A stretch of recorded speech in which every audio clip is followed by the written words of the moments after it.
Os vizinhos mal acreditavam no que ouviam. Uma criança desaparecida em suas casas, revistadas por agentes do FBI. Meu marido disse: eles são do FBI e achei que fosse brincadeira, talvez uma inspeção. Perguntei: o que está acontecendo? E então eles disseram que era um bebê e eu quase desmaiei.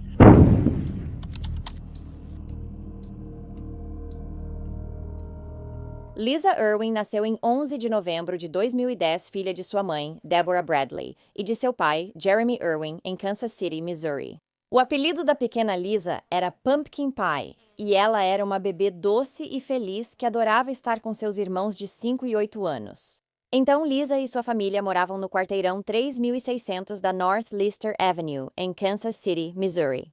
No dia 3 de outubro de 2011, às 17h30, Jeremy recebeu uma ligação perguntando se ele poderia fazer um trabalho elétrico em uma Starbucks próxima. Precisando de dinheiro, ele aceitou o trabalho e avisou Débora que voltaria até as 22h. Depois, ela ligou para uma vizinha e perguntou se queria ir à sua casa. Quando a vizinha chegou, as duas sentaram na varanda, bebendo vinho e fumando enquanto viam as crianças brincando no quintal. A amiga acabou indo embora às 22h30 e Débora e seus dois meninos adormeceram na cama dela. Jeremy acabou trabalhando muito mais tarde do que esperava e só chegou em casa às 4 da manhã. E quando ele chegou, encontrou várias luzes acesas na casa, a porta da frente destrancada e a janela do escritório do computador aberta. Ao tentar fechar a janela, ela não fechava. O sistema de trava parecia totalmente quebrado. Jeremy então foi verificar sua esposa e filhos, e foi aí que percebeu que a pequena Lisa não estava mais no berço. Jeremy imediatamente acordou sua esposa, e os dois procuraram desesperadamente pela bebê, mas quando não a encontraram, ligaram para o 911 e foi nesse momento que eles perceberam que 3 celulares que estavam carregando no balcão da cozinha também haviam sido levados. Os pais de Lisa chamaram a polícia do trabalho de Jeremy, mas quando chegaram à casa havia pouca coisa. Em seguida, falaram com Deborah, mãe de Lisa, que disse ter colocado a filha para dormir com chupeta, cobertor e brinquedos por volta das 18h30. Ela disse que depois foi ver Lisa por volta das 22h30 e que essa foi a última vez que a viu. As buscas pela bebê Lisa começaram e seus pais rapidamente se colocaram à disposição dos investigadores, assim como a casa e os dois meninos. Os irmãos mais velhos de Lisa ficaram devastados com o desaparecimento da irmãzinha. Mesmo assim, ambos foram entrevistados 2 vezes pela polícia, pois relataram ter ouvido algo naquela noite. A janela aberta com a tela empurrada para dentro que Jeremy notou antes parecia uma boa pista. Os detetives tentaram reconstituir e concluíram ser improvável que alguém entrasse por ali. A polícia também cavou no quintal da família porque, enquanto faziam a busca, as autoridades perceberam que havia uma área de jardim, e partes da terra pareciam ter sido recentemente mexidas ou reviradas.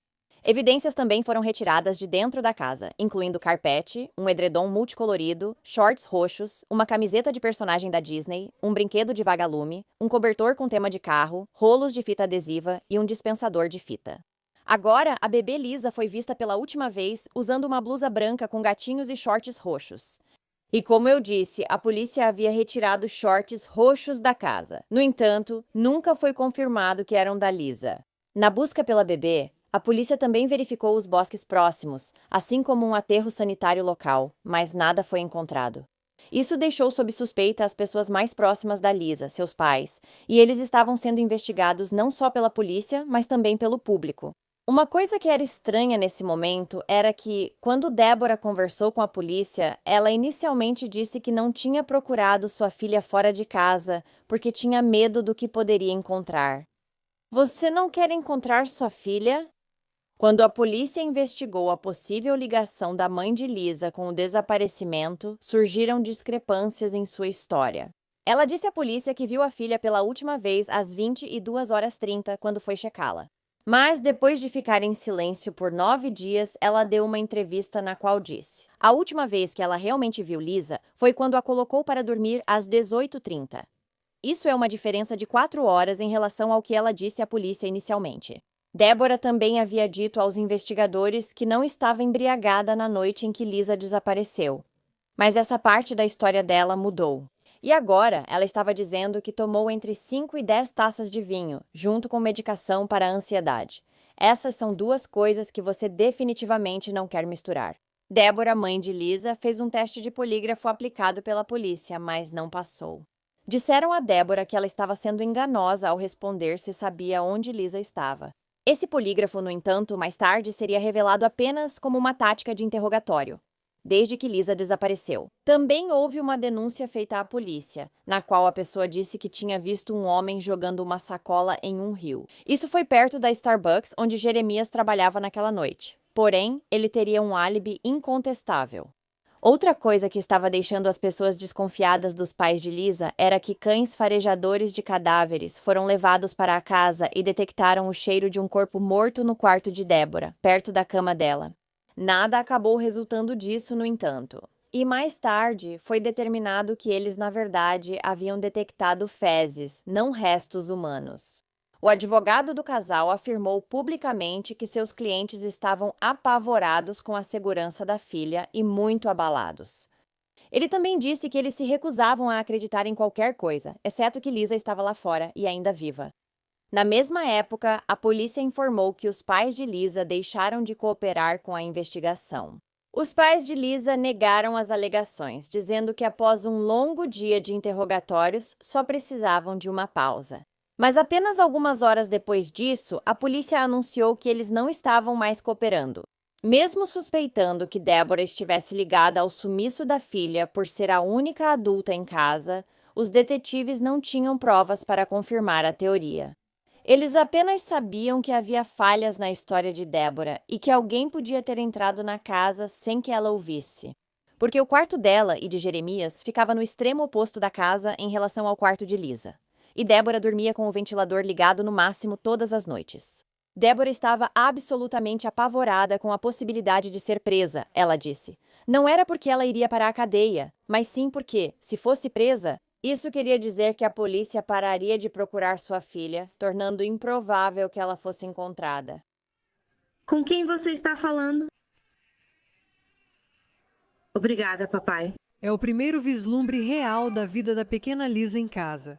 Olha a bagunça da bebê Lisa. Dá pra ouvir a mãe da Lisa atrás da câmera dizendo oi? Mamãe, oi mamãe, o que você está fazendo?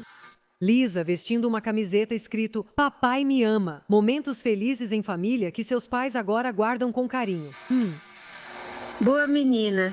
A família afirma que divulga os vídeos nesta manhã, Eric confirmou. esperando que as pessoas mantenham o interesse na história de Lisa. Pela primeira vez, ouvimos com exclusividade Bill Stanton, investigador particular e ex-policial de Nova York, que agora trabalha com a família.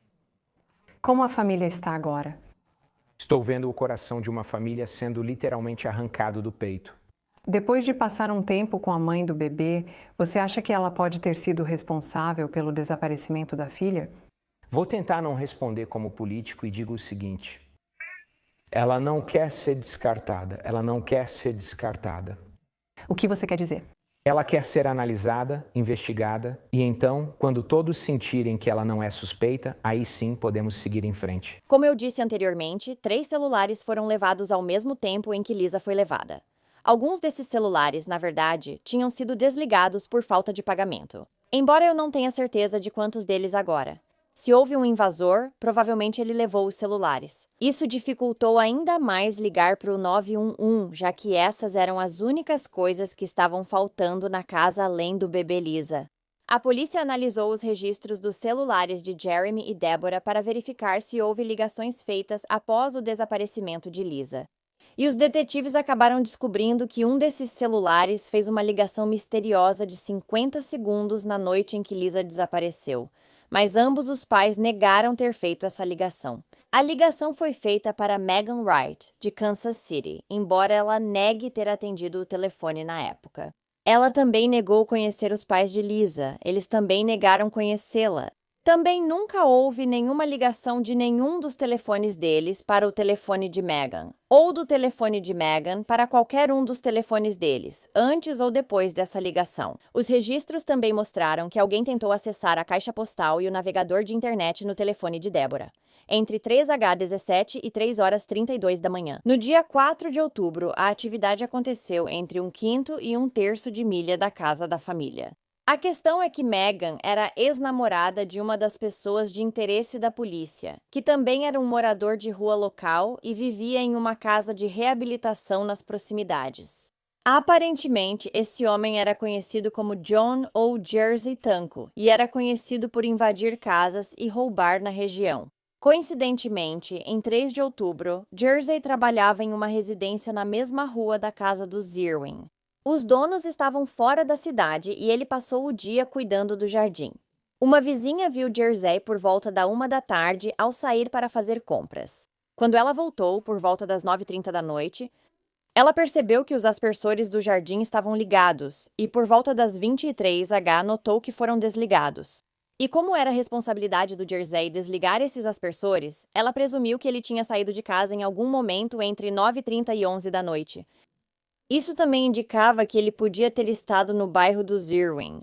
Ao mesmo tempo em que Lisa desapareceu, um casal também procurou a polícia e contou que logo após a meia-noite, na noite em que Lisa havia desaparecido, eles viram um homem andando com um bebê pela rua e ele estava indo na direção da casa onde Jersey estava hospedado. Na manhã seguinte ao desaparecimento de Lisa, a polícia fez moldes de pegadas na área enlameada criada pelos irrigadores, mas nada resultou disso. Também havia uma gravação de vigilância obtida de um posto de gasolina pressão arterial próximo, que mostrava um homem todo de branco por volta das 2h30 da manhã saindo de uma área arborizada. No entanto, a imagem estava muito borrada para ver se ele estava com um bebê. O gerente do posto de gasolina também disse que é altamente incomum ver alguém naquela área àquela hora da noite. Além disso, houve várias outras testemunhas que disseram à polícia que viram um homem carregando um bebê a cerca de 5 quilômetros da casa dos Irwin. Por volta das 4 da manhã, o bebê usava só uma fralda. Disseram que o homem tinha cerca de 1,70 metros de altura e pesava entre 63 e 68 quilos. Estava fazendo apenas 7 graus lá fora, então esse avistamento foi ainda mais estranho. Quem estaria do lado de fora com um bebê só de fralda nessas temperaturas? Na noite do desaparecimento de Lisa, por volta das 2h30, houve um incêndio em uma lixeira próxima. O incêndio aconteceu no estacionamento do Choteau Estates, que fica a apenas alguns quarteirões da casa dos Irwin, e também pode ser quase visto do quintal onde Jersey estava hospedada. Chamas subiram vários metros no ar, então acredita-se que um acelerante foi usado para iniciar o incêndio. E, curiosamente, apenas algumas semanas antes do desaparecimento de Lisa, em 16 de setembro de 2011, a ex-namorada de Jersey, Megan Wright, teve seu carro incendiado. No mesmo estacionamento, um pouco distante da lixeira, a polícia foi revistar o container de lixo que havia sido incendiado. E quando fizeram isso, encontraram roupas de bebê. No entanto, essas roupas nunca foram confirmadas como sendo de Lisa. Outra coisa muito interessante é que Jersey e sua namorada tinham terminado recentemente, e dizem que Jersey queria reatar com ela. E ela queria um filho. A polícia de Kansas City disse que já entrevistou Jersey sobre o desaparecimento de Lisa, mas afirmaram que já o descartaram como suspeito. No entanto, eles não inocentaram oficialmente ele nem outros suspeitos no caso do desaparecimento de Lisa, caso surjam novas evidências para reavaliação. Agora, cerca de um mês após o desaparecimento de Lisa, houve uma cobrança de $69,04 no cartão de débito de Jeremy. 2 outras tentativas de transação no cartão dele foram negadas. Ele não reconheceu essas cobranças, mas quando pesquisou, descobriu que vinham de um site britânico de mudança de nome. Jeremy e Deborah alegaram que a polícia não investigou essas cobranças com atenção suficiente. Eu imagino que Jeremy deve ter ficado com um dos cartões de débito dele. Informações salvas em um dos celulares que foram roubados. Porque, caso contrário, como teria sido roubado? Mais de um mês depois do desaparecimento de Lisa, além disso, seria realmente muito burro da parte da pessoa que sequestrou Lisa também ir e usar o cartão de débito dos pais dela. Realmente muito burro agora. Uma das ex-melhores amigas de Deborah, chamada Shirley Pfaff, apareceu na mídia e disse que já amou Deborah, mas viu um lado dela que não gostou. Ela afirmou que chegou a conhecer a verdadeira Debbie, e depois não conseguia acreditar que um dia confiou nela para qualquer coisa. Shirley também disse que Debbie tinha um lado sombrio e, sob as circunstâncias certas, poderia estar predisposta ao assassinato. Shirley também disse que está completamente chocada que algumas pessoas não acreditam que Deborah poderia ter feito algo com Lisa. Então, a busca pela bebê Lisa continua. Alguns anos atrás, o pai dela, Jeremias, disse: "É difícil manter o otimismo com tanta demora, mas agora surgem novidades." Como ela tem 11, quase 11 anos, ela pode se encontrar, pode ver algo na internet ou na TV. A mãe de Lisa, Deborah, disse: "Pessoas desaparecidas estão se reencontrando nas redes sociais, se vendo por aí. Só esperamos que alguém a encontre, ou que ela mesma se reconheça. Embora eu ache que, se estiver por aí, provavelmente nem saiba que é uma criança desaparecida. Ela provavelmente acha que, se for esse o caso, quem a criou foram seus pais, então deve não ter ideia." Mas Deborah continuou: "Não tem como seguir em frente, não existe um encerramento, e nós vamos continuar esperando por ela até que ela volte."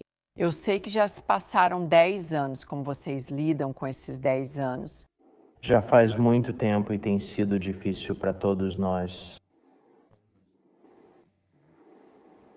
Mas, sabe, a gente tenta mantê-la por perto, falamos sobre ela com frequência. Ainda fazemos todas as coisas que achamos que faríamos se ela estivesse aqui. É como se você tivesse ganhado um prêmio enorme que não queria. Tipo, ótimo, chegamos a 10 anos, mas por quanto tempo mais vamos ter? Vamos ter que continuar procurando por ela e vivendo, tentando levar a vida sem ela. Débora, e você? Porque eu sei que 9 todos os anos são difíceis, né? O 10º parece diferente. O aniversário de 10 anos é só um lembrete de que já se passou uma década sem vermos nossa filha. Nós não sabemos como ela está, não sabemos onde ela está, não sabemos com quem ela está. Então isso só me lembra de tudo o que perdemos e que quanto mais velha ela fica e quanto mais tempo demora para trazê-la de volta, mais difícil vai ser para ela. Quando ela voltar para casa, será tudo o que sempre quisemos. Mas para ela, com a idade que tem agora, acho que vai ser extremamente difícil para ela entender o que está acontecendo. A polícia de Kansas City diz que ainda há uma investigação ativa e em andamento sobre o caso de Lisa Irwin. Qualquer pessoa com informações sobre o caso deve ligar diretamente para o Departamento de Pessoas Desaparecidas no número 81623455136. Ofereciam $100 mil pela devolução segura dela. A cada 3 anos, o Centro para Crianças Desaparecidas e Exploradas publica uma imagem atualizada de como Lisa Irwin pode estar. Presgrove sofreu fratura no crânio, costelas quebradas e teve os dentes arrancados, espalhados perto do corpo. Na terça-feira, o legista do condado informou que ele morreu por múltiplos ferimentos de objeto contundente. O laudo explica como ele morreu, mas a causa dos ferimentos por objeto contundente ainda é um mistério. Noah Alexander Presgrove nasceu em 14 de maio de 2004 em Duncan, Oklahoma, filho de Casey Elliott e Victor Presgrove. Noah foi morador de Comanche, Oklahoma, por toda a vida e tinha 8 irmãos. Ele havia acabado de se formar na Comanche High School em junho de 2023. E Noah e seu primo, na verdade, tinham planos de ingressar nas Forças Armadas juntos no ano seguinte. Noah também era um atleta talentoso. Na Comanche High School, ele jogou futebol americano, lutou e participou de corridas de cross-country e atletismo. Diziam também que Noah era muito extrovertido e era conhecido como o palhaço da turma, além de ser muito espontâneo. Ele era um grande amigo, um garoto do interior e um pouco mulherengo. Além disso, Noah amava estar ao ar livre, andar de skate e tudo que envolvia estar na água. Noah se emancipou quando tinha apenas 17 anos, e na época desta história, ele morava com sua avó e bisavó. Sua avó ajudou a criar Noah desde que sua mãe, Casey, enfrentou abuso de substâncias na juventude. E Noah sempre foi muito prestativo, tanto com sua avó quanto com sua bisavó, garantindo que elas estivessem sempre bem cuidadas. Nas primeiras horas da manhã de 4 de setembro de 2023, pouco antes das 6 horas, um homem chamado Tyler Hardy estava dirigindo pela rodovia Interstate 81 perto de Terrell, Oklahoma. Ainda estava escuro e ele seguia para o trabalho dirigindo pela rodovia pouco iluminada. De repente, Tyler viu nos faróis do seu caminhão algo deitado na estrada, então ele parou para ver o que era. Foi então que percebeu que era o corpo de um jovem. O corpo do rapaz estava encolhido em posição fetal e completamente nu, exceto por um par de sapatos descombinados. Era o corpo de Noah Presgrove e ele tinha alguns ferimentos horríveis. A cabeça dele parecia ter sido esmagada e ele estava sem vários dentes que foram encontrados espalhados ao redor dele, alguns a até 4 metros de distância. Também havia um par de shorts brancos dobrados cuidadosamente perto de Noah, e o colar de corrente de metal dele também estava próximo. Mas ele estava dividido em 3 partes. Havia pouco sangue no corpo do adolescente, exceto por um pouco saindo dos ouvidos e do topo da cabeça. A poucos metros de onde o corpo dele foi encontrado, havia uma mancha de sangue, mas era uma quantidade muito pequena, especialmente considerando os ferimentos horríveis que ele sofreu. O homem que parou e viu Noah à beira da estrada, Tyler Hardy, ligou para o 911.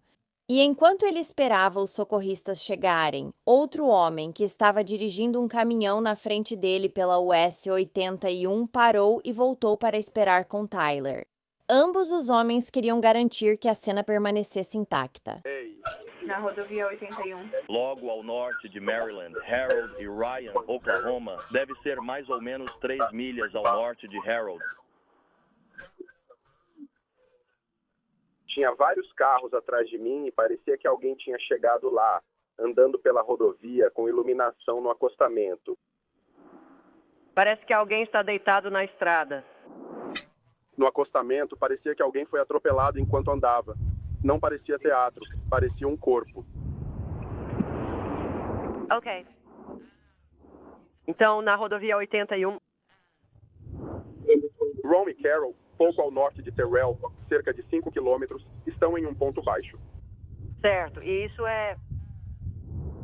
Estou tentando lembrar para que lado essa rodovia vai, se fica ao leste, oeste, norte ou sul de vocês. Desculpe, ela vai de norte a sul, sai de Delhi. Ok, então de que lado da estrada isso fica? Eu ficaria no pior lado da estrada. Ok, deixa eu ver se tenho alguém de plantão para ir verificar isso. Parece muito difícil. Tá bom? Qual é o seu nome e número? Assim, se o policial tiver alguma dúvida... É Tyler Bárbara. Vou entrar em contato com o policial e ir lá verificar. Ok, obrigada. Tenha um bom dia. 911, qual é a sua emergência? Sim, senhora, eu ia para o trabalho. Estou perto de Terrell, em South Orion. Tenho quase certeza de que há alguém morto na estrada. Parece pelado. Estou mantendo distância. Ok, acabei de receber 2 ligações sobre isso e tem um policial indo para lá. Tudo certo, estou parado bloqueando a estrada. Ah, você está aí esperando. Ok. Porque ele é o quê, né? O corpo está deitado sobre uma linha branca. Ah, é um corpo nu deitado sobre a faixa de observação. Ele está nu. Eu me virei porque quase bati nele, porque um cervo atravessou a estrada. E eu fiquei tipo, primeiro, achei que fosse um cervo, e eu estava conversando com um cara do trabalho sobre isso. Eu não acho que aquilo seja um cervo. Sim, foi o que a primeira pessoa que me ligou disse. Achou que era um cervo. E então, quando ele olhou de novo, ele disse, não tem como aquilo ser um cervo. Não. E na verdade parece que tem uma peça de roupa, talvez caída no meio da estrada. Agora eu não quero chegar muito perto, eu só... Não, essa é outra ligação para o 190 e olhando isso... Ah, ela já entrou em contato. Ok, sim, o Jeremias vai para lá? O Jeremias está indo, ela não sabe. Ok, então você vai ficar aí. Ou... Vou lá garantir que ninguém ultrapasse ou faça algo diferente. Minha equipe Patriot de gravação e arte ficará lá até a chegada de um delegado para aumentar o volume e evitar novos atropelamentos. Uma equipe grava em um pequeno sensor com flashes ligados. Ok, eu agradeço. Posso saber seu nome e... Agora, a última vez que Noé foi visto foi em uma comemoração de 4 dias pelo seu 22º aniversário. A comemoração ocorreu em uma casa a cerca de 1 quilômetro de onde encontraram o corpo dele. A festa era para um grande amigo de Noé, Avery Joe Combs. A família dela é formada por ricos proprietários de terras em Terrell, Oklahoma e região. Algumas notícias citam Avery como namorada de Noé, mas diziam que eles só dormiam juntos. A festa de aniversário foi anunciada aos amigos no Snapchat e ocorreu na casa da família de Avery, uma das 3, em uma estradinha de terra a 1,9 quilômetros ao norte da cidade e cercada por muitos campos. Cerca de 40 pessoas passaram pelo local no fim de semana, incluindo menores consumindo álcool. Vídeos dessas travessuras cada vez mais bêbadas começaram a surgir online. com Noah presente em muitos deles durante o fim de semana. Em um dos vídeos postados no sábado, 2 de setembro, mostrava alguns amigos de Noah, incluindo Avery, rabiscando e escrevendo seus nomes nas nádegas nuas dele, assim como em outras partes do corpo, com marcador permanente. Na primeira noite da festa, Noah passou na casa das aniversariantes. Mas ele foi para casa na manhã seguinte para dormir a ressaca e se arrumar antes de voltar no dia seguinte, por um motivo ou outro. Ele decidiu pedir para alguém buscá-lo e levá-lo até a festa e deixou o carro em casa. Além disso, em algum momento daquela noite, Noah acabou brigando com seu melhor amigo, que se chamava Jack Newton. Jack e Noah eram melhores amigos há anos e, como toda amizade, tinham discussões ocasionais. O confronto entre os dois aconteceu naquela noite, logo depois que Jack viu Noah encolhida em um canto, conversando com sua namorada, que se chamava Carter Combs, irmã de Avery. Noah também era conhecida por ficar muito amigável e paqueradora quando bebia. No entanto, outro amigo diria que a discussão, na verdade, aconteceu porque Noah estava chateada, já que Jack sempre flertava com as garotas de quem ela gostava, e Noah parecia bem irritada com isso. Mas, de acordo com Jack, elas realmente discutiram sobre garotas por um tempo, mas depois acabaram se abraçando, chorando e dizendo uma à outra o quanto significavam uma para a outra. Conforme a noite continuava, Noah se envolveu em ainda mais travessuras bêbadas, incluindo desafiar seus amigos a dar um tapa em seu rosto enquanto festejavam do lado de fora, embaixo do pátio.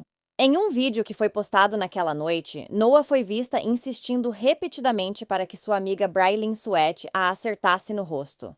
Braylin acabou batendo em Noah, mas só deu um tapinha leve antes de sair correndo com medo de retaliação. Na mesma época, surgiu um vídeo preocupante de uma das adolescentes na festa com um rifle, enquanto Noah aparece em primeiro plano. Depois, houve outra briga naquela noite entre Noah e seu amigo Mike. Isso aconteceu depois que Mike achou que Noah tinha pegado seu celular. A família de Noah disse que havia um vídeo da briga entre Mike e Noah que foi postado nas redes sociais, no qual Mike teria dado um fish hook. Noah então mordeu o dedo dele em retaliação, mas outras pessoas que estavam na festa insistiram que a discussão nunca chegou a ser física. De qualquer forma, o celular de Mike acabou sendo encontrado depois, debaixo de alguém que estava dormindo no sofá, e ele e Noah fizeram as pazes. Noah também estava dirigindo um quadriciclo que pertencia ao seu amigo Jack em um momento da noite, e ele também capotou esse quadriciclo.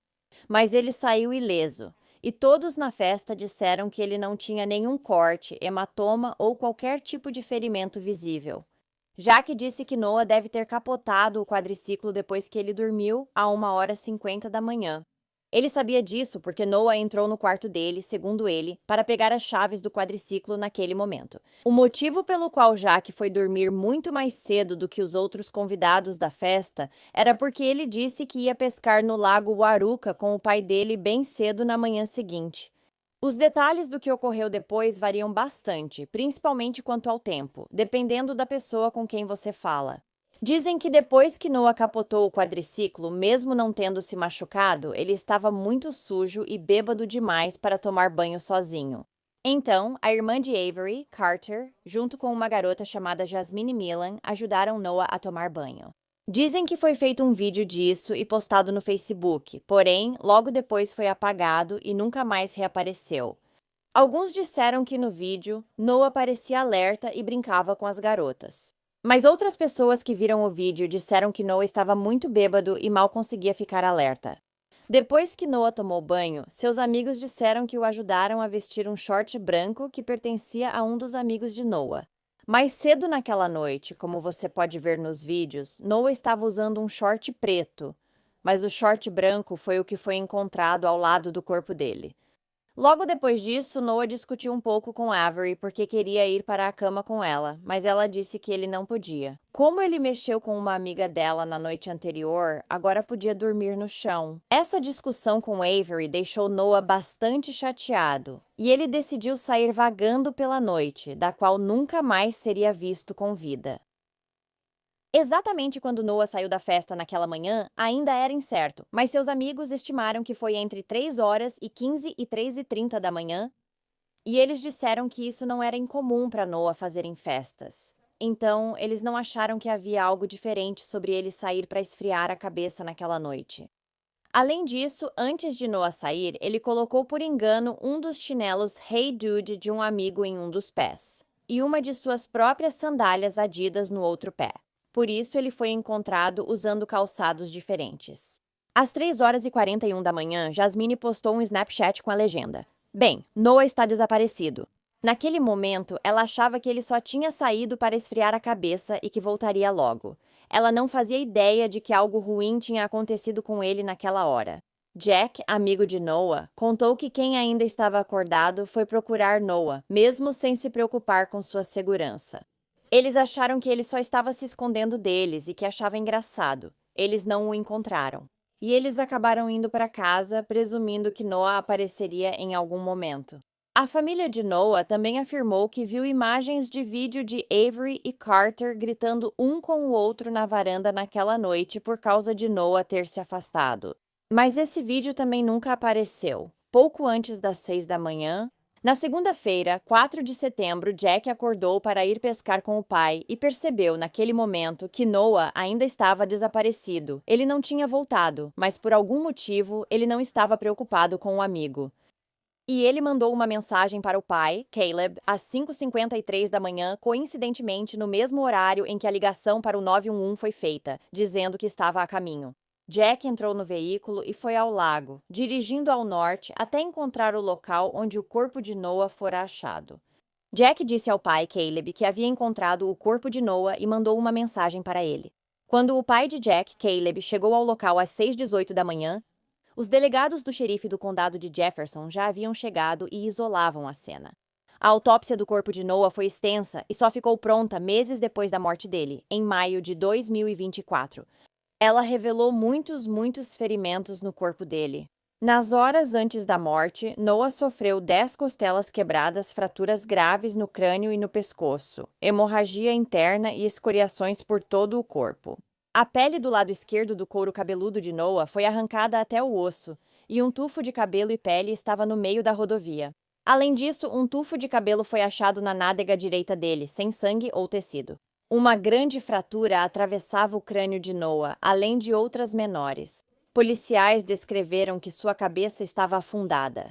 Os dentes superiores e inferiores dele estavam quebrados em fragmentos. Alguns estavam na boca, outros espalhados pela estrada a metros do corpo. Ele também estava sem vários dentes, incluindo um molar que havia se partido ao meio, e tinha uma laceração profunda no lado esquerdo da língua. Noé também estava sangrando pelos ouvidos, tinha um corte no lábio inferior, 2 pulmões perfurados, lesões no coração, baço e estômago, além de hemorragia interna de cerca de 1,5 litro. Também foram encontradas várias marcas de queimadura por gordura no corpo dele, incluindo no torso e nas 2 nádegas. 4 vértebras de Noé estavam fraturadas em graus variados e uma deslocada, indicando grave rompimento no pescoço do mesmo tipo, que pessoas executadas por enforcamento sofrem. Além disso, Noé apresentava escoriações nas costas superiores, sobrancelha, canto do olho e bochecha esquerdos, orelha esquerda, lado direito do pescoço e atrás da orelha direita. As pontas dos dedos dele estavam esfoladas e havia escoriações por arranhões no ombro e braço esquerdos, lado esquerdo do tronco e ambos os glúteos. O laudo da autópsia informou que só um desenho de boneco de palito feito com marcador foi achado na coxa direita dele. Os outros desenhos feitos com marcador na festa foram lavados em algum momento, mas ninguém sabe quando.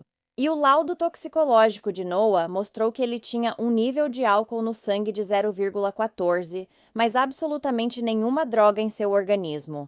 Dizem que a combinação, assim como a natureza dos ferimentos de Noah, torna altamente improvável que todos tenham ocorrido em um único evento. O tipo de ferimentos que ele tinha, fraturas no crânio, costelas quebradas, hemorragia interna, danos cerebrais, pontas dos dedos dilaceradas e outros, normalmente resultam de diferentes tipos de traumas. E os ferimentos de Noah eram extensos e graves, o que sugere múltiplos eventos traumáticos ou um período prolongado de agressão. Também havia a ausência de evidências imediatas de sangue onde o corpo de Noah foi encontrado, o que implica que ele provavelmente foi ferido em outro lugar. Depois, o corpo dele foi movido. A médica legista concluiu que Noah Presgrove morreu por múltiplos ferimentos de objeto contundente, mas a causa da morte foi considerada indeterminada. A patrulha rodoviária de Oklahoma, que estava liderando a investigação, disse logo após a divulgação do laudo da autópsia de Noah que o que aconteceu com ele não foi resultado de um atropelamento, pois os ferimentos dele não eram compatíveis com os de alguém atingido por um veículo. Também não foram observadas peças de veículos ou destroços na cena, indicando que Noah quase certamente não foi atropelado por um carro. Apesar da morte ser considerada suspeita, as autoridades não investigam como homicídio. Eles afirmaram que ainda não excluíram a hipótese de homicídio culposo. Ele só disse que Noé tinha sofrido um acidente, então eu pensei que ele estava no hospital, sabe? Então eu passo lá, pego meu pai e a gente começa a dirigir para lá. E são só uns 30 minutos de carro de Comanche, mas aquela viagem pareceu durar 2 horas, só sentado em silêncio. E então a gente chega lá e Jack, Caleb e o xerife do condado de Jefferson estavam lá, e Noah estava coberto com uma lona na beira da estrada. E foram uns bons 10 minutos só olhando para os campos completamente sem palavras. Quando chegamos lá, pensamos em tudo o que poderia ter acontecido, porque não parece ser uma situação de atropelamento e fuga, sabe? E algumas semanas se passam e eles finalmente descartam a hipótese de atropelamento e fuga. E aquela festa de 4 dias se transformou em algo horrível que aconteceu em apenas 1 hora para ele. Acredito que este seja o dente dele bem aqui. A calça dele estava dobrada em cima daquela marca quadrada. A calça e o dente dele estavam ali no círculo? Acredito que sim, é. E o corpo dele estava aqui e ele estava em posição fetal, virado para aquele lado. E o corpo dele estava coberto com uma lona ou algo parecido com um cobertor.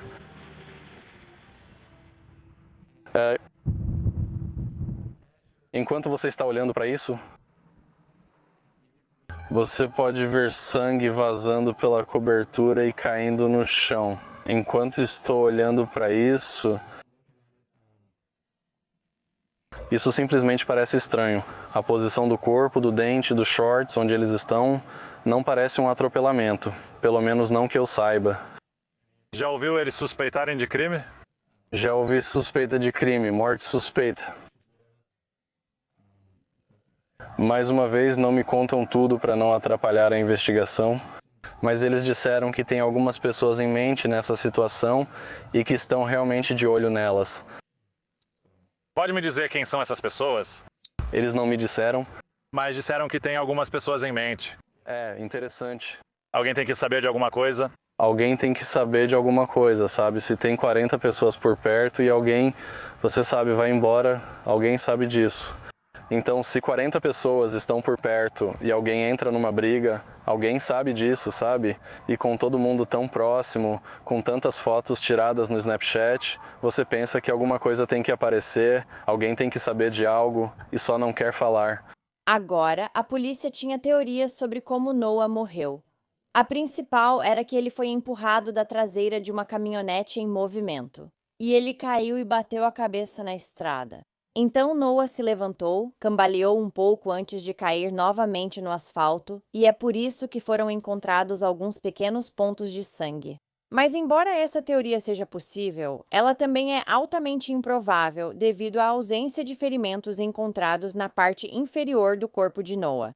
Além disso, existe a teoria de que, devido à grande quantidade de álcool que Noah consumiu na festa, seus amigos não perceberam o quanto ele realmente estava machucado após o incidente com o quadriciclo. Isso pode ter ocorrido porque os ferimentos eram internos, e se Noah falasse enrolado ou andasse estranho, seus amigos poderiam achar que era efeito da bebida. O acidente com o quadriciclo pode ter causado uma hemorragia interna em Noah, que o matou lentamente, já que teria sido devido a uma pequena laceração no pulmão dele. Depois que ele saiu da festa naquela noite, Noah pode ter estado andando ao longo da estrada quando desmaiou por causa da hemorragia interna. Então, um carro passou e o atingiu na cabeça. Mesmo assim, seria um atropelamento com fuga, pois ninguém se apresentou até agora. Muito provavelmente, Noah foi morto em outro lugar e então seu corpo foi levado para o local onde foi encontrado. Então ninguém sabia o que realmente tinha acontecido com Noah. Mesmo que Noah tenha saído da festa sozinho e não tivesse um carro para voltar para casa, ele não estaria tentando voltar a pé para onde morava, porque ele morava a mais de 48 quilômetros de onde a festa estava acontecendo. A família dele também nunca recebeu nenhuma ligação tarde daquela noite ou de manhã cedo do Noah, pedindo carona para algum lugar. Amigos e familiares de Noah, que viram seu rosto após sua morte, disseram que parecia que ele tinha sido espancado por 5 caras diferentes. O nariz e o osso da bochecha dele pareciam estar quebrados. Se foi assassinato ou uma briga que saiu do controle naquela noite, muitas pessoas não estavam convencidas das teorias da polícia. Agora, a suspeita recaía sobre os amigos de Noé que estavam na festa. Mas todos eles afirmaram que não faziam ideia de como ele havia morrido e que nenhum deles poderia tê-lo machucado. Mas os amigos estavam dando muitas informações contraditórias às autoridades e as coisas não estavam batendo. Também havia o fato de que, logo após o corpo de Noah ter sido encontrado, postagens nas redes sociais que os adolescentes haviam feito durante a festa começaram a desaparecer. Havia muito consumo de álcool por menores de idade na festa, então talvez eles estivessem apenas com medo de se meterem em problemas por causa disso. Mas, curiosamente, a namorada de Jack, irmã de Carter Avery, disse à polícia, a princípio, que ela nem sabia quem era Noah agora. A irmã dela estava dormindo com Noah e ela namorava o melhor amigo dele, Jack. Por que ela sentaria ali e diria que não conhecia Noah, eu não faço ideia. Porque depois ela mudou a história e disse à polícia que conhecia ele, sim. Carter também apagou o conteúdo do celular dela. Agora, o que aconteceu com as roupas e os pertences de Noah naquela noite também é desconhecido.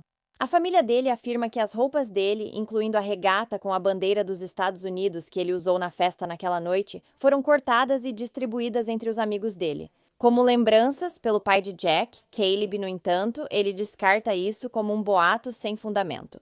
Falando em Caleb, o pai de Jack, também houve o boato de que Noah flagrou ele recebendo sexo oral de outra pessoa na festa naquela noite. Então, isso teve algo a ver com o motivo pelo qual Noah foi encontrado morto? Alguns dias antes da morte de Noah, ele tinha comprado um celular novo e levou esse, junto com o antigo, para a festa. No entanto, ele deixou os celulares na casa de Avery e não os levou quando saiu andando. Sua carteira também nunca foi encontrada. Ao rastrear os 2 celulares de Noah, as autoridades descobriram algo interessante. Ambos os celulares foram rastreados indo até o local onde o corpo de Noah foi encontrado, e depois foram rastreados voltando para a casa de Avery. Pessoas da festa afirmaram que os celulares de Noah tinham sido deixados dentro do quadriciclo, e então eles levaram o quadriciclo para procurar por Noah. Eles disseram que foram exatamente até a área onde o corpo dele foi encontrado, mas na época não havia nada lá, o que me parece muito suspeito. Foi dito que vários adolescentes usaram tacos de golfe naquela noite, e muitos foram achados depois na lixeira. Isso levou à teoria de que, talvez, depois da briga com Jack, Noah tenha sido espancado por uma ou mais pessoas com tacos de golfe. Depois, ele foi arrastado por Jack e os outros até a beira da estrada, onde foi encontrado. Veja o que Jack disse sobre a morte do seu melhor amigo. Eu corri até aqui, perguntei se Noé estava bem e o motorista do caminhão estava com as mãos em Noé assim. Então, eu meio que percebi, sabe? Ele não estava bem. Ele estava deitado de lado, só com os olhos fechados. Sabe, ele tinha um corte na testa, tipo, não era algo terrível, quero dizer, era só um corte na testa. O topo do cabelo dele tinha sido raspado da cabeça e havia sangue nas orelhas dele. Tenho certeza absoluta que ele foi atingido. Acho que levou uma pancada na cabeça do Simon e aquela coisa permaneceu lá. Eu não sei, não consigo explicar, sabe? Você acredita que ele pode ter sido espancado até a morte? Não, ele não foi espancado até a morte. Por que não? Porque só os ferimentos? Você podia ver que ele não estava? Eu disse, tudo bem, vou fazer um teste do polígrafo. Eu fiz o teste do polígrafo. E quero dizer, foi uma pressão nervosa enorme. Eu tinha esses 2 sensores nos meus dedos. Tinha uma almofada no traseiro e um negócio nos meus pés e coisas no meu peito. Quero dizer, eu nem precisava olhar nos olhos. Eu estava olhando direto para frente enquanto ele falava comigo para me fazer perguntas. Há muitos comentários online, por isso pedem que você faça um teste do polígrafo sobre você e seu pai. Quero dizer, me conte como tem sido para você lidar com esse tipo de discussão acontecendo ao seu redor. Acredito que fui envolvido nisso porque, no ensino médio, nunca se ouvia Jack sem Noah, nem Noah sem Jack. Nós sempre juntos, ele morou com a gente um tempo e vivíamos na casa um do outro. Quando souberam do que aconteceu com Noah, logo perguntaram, e o Jack? E, sei lá, eu não sei de onde vem toda essa conversa maluca, se é simplesmente uma droga. Você se sente bem por ter superado um pouco isso? Com o teste do polígrafo, na verdade, você acredita que já superou isso ou não? As pessoas falando coisas... Quero dizer, as pessoas estavam dizendo... Tipo, é fácil passar no polígrafo e coisas assim. É só que, sei lá... Você realmente não pode controlar o que as pessoas dizem sobre isso, sabe? Você só... Não dá. E eu coloquei meu número pessoal no Facebook e disse, se você quiser conversar sobre isso, eu converso sobre isso. Então como foram esses últimos 7 meses para você? Sempre foi o momento mais difícil da minha vida, ainda mais com outras pessoas dizendo de tudo. Foi o período mais difícil da minha vida.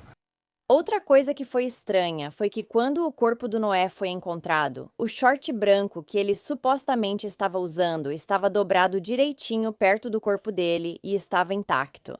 Apesar dos arranhões que o Noé tinha nas nádegas e até mesmo os sapatos sem cadarço que ele estava usando, tinham detritos e grama grudados neles, enquanto o short branco estava completamente limpo. Depois que o corpo do Noé foi encontrado, o pai do Jack, Caleb, disse que ficou na cena por horas antes que ela fosse liberada e analisada. E então ele voltou para a casa da festa para pegar o quadriciclo do filho dele. Ninguém deveria ser autorizado a ficar em uma cena de crime por horas, e a polícia também deixou outras pessoas ficarem lá por um longo período de tempo. Não só Caleb, o que significa que a cena do crime onde o corpo de Noah foi encontrado não foi devidamente processada. Por volta da mesma época em que Caleb voltou para a festa, Jasmine e Stephanie, a mãe de Milan, René Milan, também havia chegado para ajudar a mandar embora o resto dos convidados da festa e limpar a casa. E a extensão dessa limpeza também foi muito debatida nas redes sociais, com alguns alegando que havia um cheiro muito forte de água sanitária vindo da casa apenas algumas horas depois. Mas os adultos que limpavam a casa dizem que só estavam limpando após a festa, sem tentar esconder nenhuma cena de crime. E o pai de Jack, Caleb, também removeu várias armas da casa e as levou para a casa dele, e disse que depois devolveu as armas aos seus verdadeiros donos. Agora, só veio à tona meses depois da morte de Noah, que outro adolescente que esteve na festa naquela noite, chamado Caden Prezi, contou às autoridades. Uma história bem diferente das histórias que muitos dos adolescentes na festa estavam contando. O melhor amigo de Noah, Jack, afirmou que só descobriu que Noah estava morto quando estava a caminho de encontrar o pai para a pescaria deles, e ele tinha encontrado o corpo de Noah à beira da estrada. Mas Caden Prezi veio a público e disse que o corpo de Noah, na verdade, tinha sido encontrado antes do que Jack afirmou. De acordo com Caden, Jack entrou correndo pela porta de manhã cedo gritando, "Noah está morto!"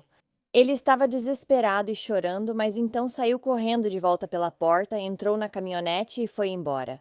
Caden, que estava exausto e achava que tinha dormido apenas algumas horas até aquele momento. Olhou para o celular para ver que horas eram e percebeu que eram 5h15 da manhã. Caden disse que então acordou os outros 3 meninos que estavam dormindo perto dele, Mike, Isaac, Rojas e Braylan Suete. Ele disse que Jack acabara de entrar e contar que Noah estava morto. Os 4 meninos então pularam no Jeep do Caden e foram até onde o corpo do Noah estava agora. Algumas horas antes disso, às 3h20 da manhã, Caden tinha recebido uma ligação de um dos membros da família dele. E nesse momento, 2 dos meninos que estavam dormindo nos sofás e no chão perto dele estavam em posições diferentes das que estavam quando ele acordou de novo às 5h15 da manhã. Caden não sabia se eles tinham acordado recentemente para fazer algo e trocaram de lugar. Quando os 4 meninos chegaram ao local, entre 5h20 e 5h25 da manhã, estavam logo atrás de Jack quando ele parou no acostamento. A polícia ainda não havia chegado. No entanto, havia um motorista de caminhão de serviço, disse Caden. Caden também afirmou que quando viu o corpo de Noah deitado ali, ele estava contorcido. E ele estava usando shorts pretos, os mesmos shorts pretos que ele tinha sido visto usando em vídeos mais cedo na festa, não o branco que foi encontrado jogado à beira da estrada. Agora, o laudo da autópsia de Noah, lembre-se, dizia que ele estava nu, exceto por um par de sapatos descombinados. Ele não estava usando shorts nenhum, e os amigos de Noah disseram que eles colocaram o par de shorts brancos depois que Noah tomou banho. Caden já havia sido entrevistado pela polícia em outubro de 2023 e contou a mesma história. Caden contou à polícia que depois de ver o corpo do amigo Noah deitado na estrada, ele voltou ao seu jipe e pegou um cobertor azul para cobrir o corpo dele. Porque ele não queria que as pessoas ficassem olhando para ele e não queria que ele ficasse deitado ali, exposto daquele jeito. Mas, quando estava voltando para o corpo de Noah, alguém disse para ele ir embora, mas ele não lembra quem foi. Inicialmente, Caden disse que achava que o motorista do caminhão tinha dito de forma severa para ele sair dali. Mas meses depois, Jack insistiu que foi ele quem disse para Caden ir embora. Caden também disse que não ligou para o 190 naquela manhã porque presumiu que, como já havia outras pessoas no local, alguém já tinha chamado a emergência. Mas não tinham chamado. Quando Caden voltou para a casa da festa, ele afirmou que as garotas que ainda estavam lá perguntaram se era verdade que Noah realmente tinha morrido. E ao ouvir a notícia, as garotas começaram a chorar. Caden não conseguiu dormir depois disso, então decidiu ir para a sala de estar e ligar a TV. Ele disse que as garotas depois se juntaram a ele e que a mãe de Jasmine, Renee Milan, chegou pouco antes do nascer do sol, que naquele dia foi às 7h06. Por volta da hora em que Renee Milan chegou, Caleb Newton também voltou para a casa da festa. E Caden disse que foi ideia dele que eles se livrassem de todos os recipientes de álcool e limpassem a casa para que ninguém soubesse que havia consumo de álcool por menores de idade naquele momento.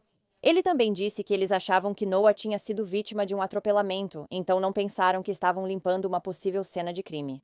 Durante a limpeza, Renee Milan perguntou onde estavam as armas e eles as entregaram para ela tirá-las da casa. Como outra possível complicação, Caden levou o álcool que restava com ele e depois deu carona para Mike, Isaac e Brylan para levá-los para casa antes. Depois, ele voltou para casa por volta das 8 da manhã e contou para a mãe dele o que tinha acontecido. Caden disse à polícia que não lembra de Noah saindo da festa, mas Jasmine Milan, melhor amiga de Avery, já havia informado isso a ele. Noah tinha saído um pouco antes das 2 da manhã. Isso foi mais de uma hora antes do que haviam dito anteriormente sobre Noah ter ido embora. Jack tinha dito que Noah tinha ido para o quarto dele pouco antes das 2 da manhã, para pegar as chaves e sair com o quadriciclo. E ele não teria saído andando até depois do passeio de quadriciclo, depois que ele bateu, depois que tomou banho e depois que brigou com Avery. Então isso não faz sentido.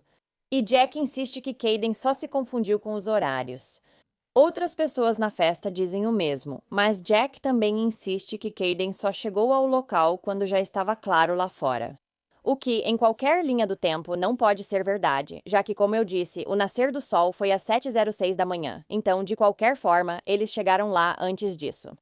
O homem que achou o corpo de Noah na estrada. Tyler Hardy e sua esposa também vieram a público e chamaram Caden de mentiroso, achando que ele está escondendo alguma coisa. Tyler insistiu que nunca viu Caden na cena e que só viu ou falou com Jack.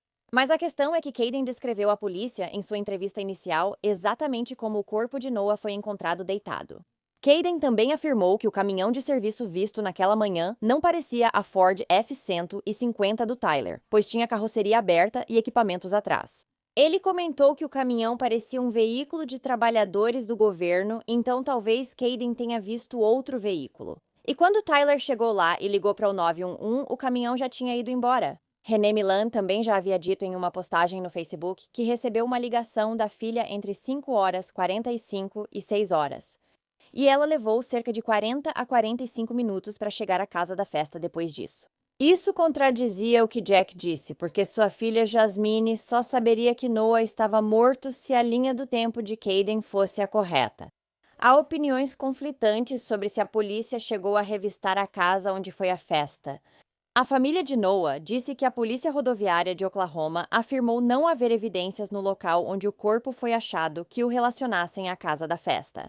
E não havia evidências de que um crime sequer tivesse sido cometido, então eles não conseguiram obter um mandado de busca. Mas outras pessoas afirmam que a polícia foi autorizada a entrar na propriedade logo após o corpo de Noah ter sido encontrado. E até mostraram a eles onde o quadriciclo havia batido mais cedo naquela noite, mas eles nunca fizeram uma perícia no local. Ainda não há resposta sobre a morte de Noah, e família, amigos e moradores seguem aguardando que o caso seja resolvido logo. Grupos no Facebook reúnem milhares de membros debatendo sua morte diariamente, com centenas de comentários. E muitos deles estão revoltados com os amigos que estavam na festa, assim como com suas famílias, a quem acusam de acobertar o crime. O Departamento de Segurança Pública de Oklahoma afirmou que, apesar de não investigarem os casos como homicídio no momento, a investigação ainda não terminou. A família de Noé está insatisfeita com a condução da investigação até agora. E eles contrataram um investigador particular que supostamente descobriu muito mais informações que ainda não foram divulgadas. A comunidade de Comanche se reuniu em 7 de setembro de 2023 para uma vigília à luz de velas em homenagem a Noé Presgrove. Antes do jogo de futebol americano entre Comanche e Marlow naquela semana, foi feito 1 minuto de silêncio em memória do adolescente. Um funeral foi realizado para Noé Presgrove na segunda-feira, 11 de setembro de 2023, no ginásio da Comanche High School. Ele foi então enterrado no cemitério Fairlawn, no que teria sido o 20º aniversário de Noé, em 14 de maio de 2024. A mãe dele, junto com outros familiares e amigos, foi ao cemitério onde ele foi enterrado. Lá, eles decoraram o túmulo dele, soltaram balões e cantaram parabéns para Noé. Esse foi um momento para a família, amigos e até desconhecidos se concentrarem no que eles sabiam, quem Noé era como pessoa. Ele era muito alegre, era brincalhão, amava a família, amava a vida, amava esportes. Elliot diz que isso era algo que ela planejava fazer sozinha, mas quando os outros souberam, quiseram apoiar. Quando soube disso, doeu. Só o conheci uma vez, mas ele me marcou nesse único encontro.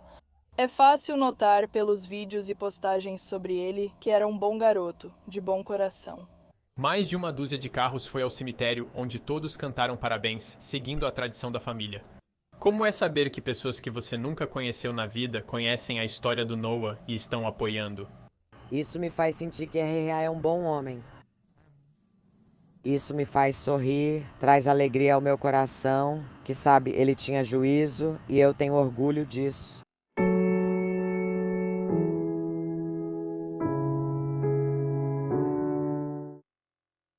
Você ouviu na água com um grupo que dizia: minhas preocupações estão indo embora agora e estou livre. E todos nós... Isso, ele iria embora.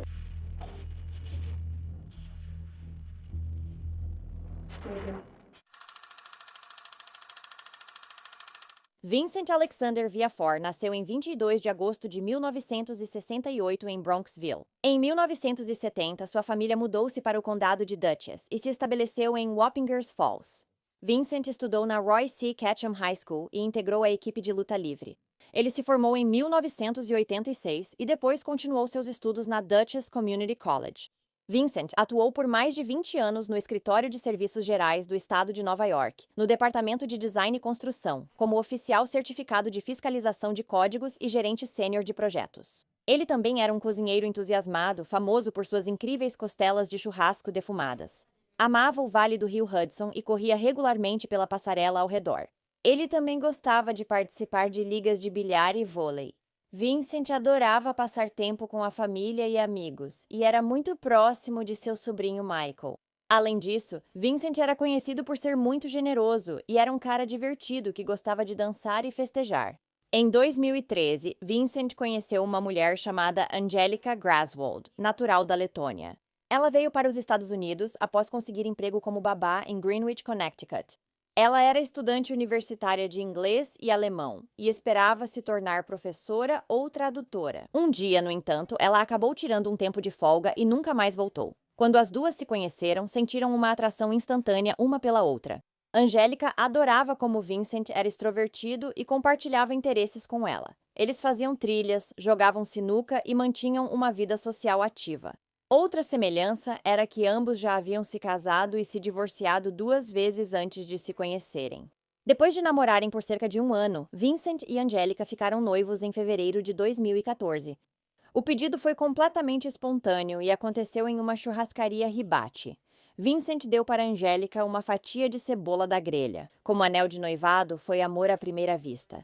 Vincent sempre falava sobre se casar com Angélica e ter filhos, algo que ele nunca tinha feito antes. Na época dessa história, eles moravam juntos em Poughkeepsie, Nova York, e estavam planejando se casar em uma praia em 2015. No Mar Báltico, no país natal de Angélica, a Letônia, na noite de 18 de abril de 2015, Angélica e Vincent saíram para beber com amigos. Mais tarde, Vincent queria ficar e beber mais, pois não via os amigos há semanas, mas Angélica queria ir para casa. Naquela noite, ela estava bem quieta e quase não conversou, então o casal foi para casa antes do que Vincent queria. Mas eles não queriam ficar de ressaca no dia seguinte, já que tinham um passeio planejado. Quando o casal voltou para casa depois da noite com os amigos, eles tiveram uma briga, alimentada pelo fato de que ambos tinham bebido. No entanto, eles fizeram as pazes naquela noite antes de dormir. No dia seguinte, domingo 19 de abril, Vincent e Angélica estavam de ressaca, mas decidiram manter os planos de andar de caiaque à tarde. Ano após ano, andar de caiaque no rio Hudson era quase um ritual de primavera para o casal. Embora os dias estivessem esquentando, a água ainda estava muito fria, a 9 graus Celsius. A previsão também indicava chuva e ventos de até 24 km por hora, não as melhores condições para andar de caiaque. Mas eles estavam determinados e foram mesmo assim. O plano deles para essa viagem era ir até a ilha Paulipel, no meio do Hudson, e ver as ruínas do castelo Bannerman. Ao chegar, Angélica queria trocar de roupa e vestir algo sexy para fotos para Vincent. Ao tentar agradá-lo, pode ter sido também para que ele quisesse ir na viagem.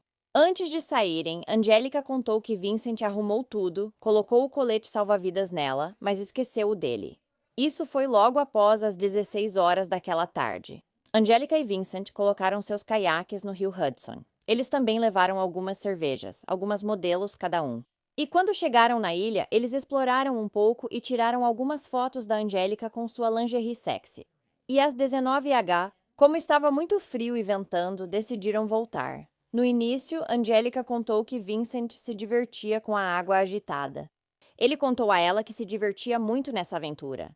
Agora, Angélica sabia que o caiaque do seu noivo, Vincent, estava sem o tampão de drenagem, que deveria cobrir um pequeno buraco no caiaque. Embora o caiaque dele tenha ido bem sem tampão até a ilha, agora as ondas estavam mais fortes, entre 90 e 120 centímetros. Nesse momento, Angélica estava um pouco preocupada com ele. Além disso, é importante saber que o tampão de drenagem fica na parte de cima do caiaque, não embaixo, e é bem pequeno, talvez do tamanho de uma moeda de 5 centavos. Além disso, faltava um anel no remo do Vincent naquele momento. Enquanto remavam de volta, de repente Vincent caiu na água gelada. Segurando sua almofada de assento que flutua, seu caiaque e sua bolsa, Angélica pegou o remo dele, prendeu no caiaque dela e tentou alcançá-lo. Mas as ondas estavam puxando Angélica cada vez mais para longe do noivo dela, e não havia nada que ela pudesse fazer para alcançá-lo, desesperadamente. Ela ligou para o 911 dizendo que Vincent estava sendo levado cada vez mais para longe pelo vento e pelas ondas, e que ela temia que ele se afogasse. A ligação para o 911 foi registrada às 19h30, e nela você pode ouvir Angélica gritando para Vincent: "Aguenta firme, amor." Me conte exatamente o que aconteceu. Nós estamos andando de caiaque. Meu noivo Lips está na água agora. Ele está com colete salva-vidas? Ele passou mal? Sim, Nancy, ele está com alguma coisa. Ele está segurando alguém. Não consegue carregar isso. Eu não estou vendo ele mais.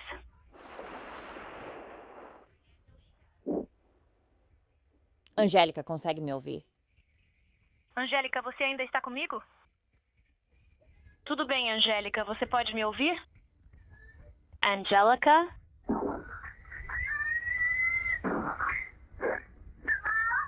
Você pode me ouvir? Oi, você consegue me ouvir agora? Você? Eu não vejo ele mais. A ajuda já está a caminho. Ele usava colete salva-vidas quando virou. Ele tinha um negócio rápido, tipo algo flutuante. Era mesmo rápido. Não era rápido, mas ele tinha algo para segurar que o ajudava a flutuar. Mas eu não estou vendo ele. Ai meu Deus, você consegue ir em direção ao Cornwall Jack Log, onde você vê todas as luzes? Sim. Sim, comece a remar naquela direção. Ok. Eu não estou preocupada comigo, estou preocupada com você. Não, eu entendo. Tudo bem, vou diminuir seu volume. Sim, tudo bem. O que vai fazer comigo? Continue. Ah. Eu vejo o barco. Você vê o barco agora. Ótimo, vamos colocar o telefone de lado. Só mantenha assim. Não desligue na minha cara. Tá bom, tá bom, tá bom. Nos minutos e horas seguintes a essa ligação para o 911, cada movimento de Angélica seria cuidadosamente analisado. Quando os socorristas chegaram, o sol estava se pondo e o rio estava escurecendo. Embora tenham conseguido resgatar Angélica e trazê-la de volta à margem, eles não conseguiram encontrar mais ninguém na água por vários dias. O rio Scenic, onde Vicente gostava de pescar e andar de caiaque, encheu-se de barcos de resgate e helicópteros à procura de seu corpo. Mas nos dias que se seguiram ao desaparecimento e provável morte de Vicente, Angélica parecia bastante indiferente. Angélica, de forma curiosa, publicou um vídeo fazendo estrelas no Facebook. Ela também postou uma foto antiga dela em um caiaque durante um tempo ruim e postou um vídeo dela cantando Hotel California em um bar. Ela explicava que esse era seu jeito de lidar com as coisas e que mulheres russas deviam ser fortes e não demonstrar fraqueza. 10 dias depois que seu noivo desapareceu, Angélica voltou para a ilha Bannerman com algumas flores. E a polícia também estava lá, não para confortar Angélica, mas sim para confrontá-la. Ela levanta as mãos e diz: estou livre. Nós ficamos nos olhando, tipo, será que essa garota não entende? Ela basicamente acabou de confessar um assassinato. Quão livre você pode estar? Angélica e sua advogada de defesa, no entanto, negam isso. Ela então foi levada para a delegacia e, durante o interrogatório, Angélica contou às autoridades que ela e Vincent vinham tendo problemas recentemente. Ela afirmou que ele a pressionava para fazer coisas sexuais que a deixavam desconfortável, como ménage à trois, o que a irritava, segundo disse a polícia. Angélica também admitiu que às vezes se sentia presa no relacionamento e disse que, em alguns momentos, queria se livrar de Vincent. Essas não foram exatamente as palavras dela. Ela apenas concordou com muitas coisas sugeridas pelo detetive. Vou tocar a gravação do interrogatório agora. Tudo bem. Ah, oi, Doncor, você está bem aqui? Não podemos usar o Kashmir para passeio? Você viu ele se afogar. Eu sei que é difícil. Eu sei que agora você só está assistindo ele se afogar. Eu tentei fazer alguma coisa sobre isso. Você realmente queria ficar? Sim.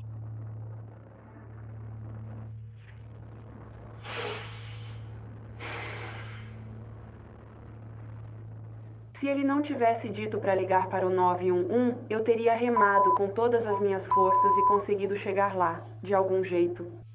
Isso é diferente do que você disse antes. Por quê? Por que você está mudando o que ele está dizendo? Eu já tive sua confusão e isso é um problema para mim. Estamos pegando fogo, chegamos à ilha Longa 7, pegamos uma barra de proteção e fizemos contato com ela. Eu fui no 4, mandei uma mensagem para ela dizendo que estamos indo. Quanto tempo antes de viajarem de caiaque, você usou aquele caminho certo? Foi no mesmo dia. Eu não fiz a matança.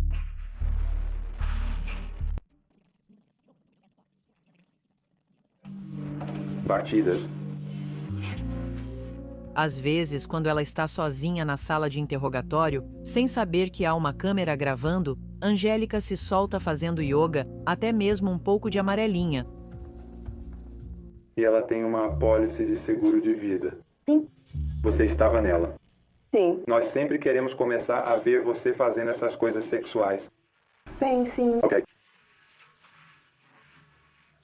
Ok. E eu já sabia que ele estava tentando mudar. Que ele não queria se casar com você.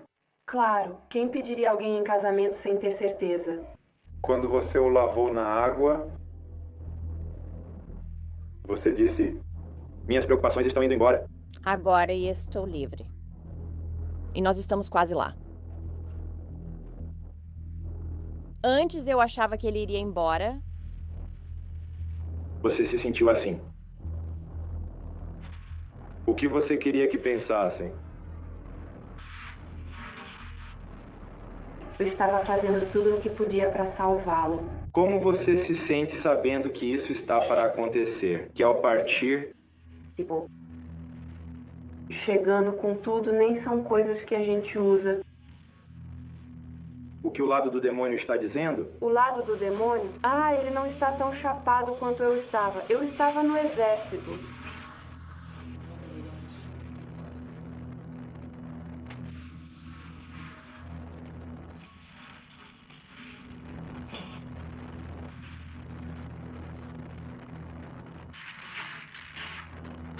Estamos avançando, somos fortes. Por que o lado do demônio saiu?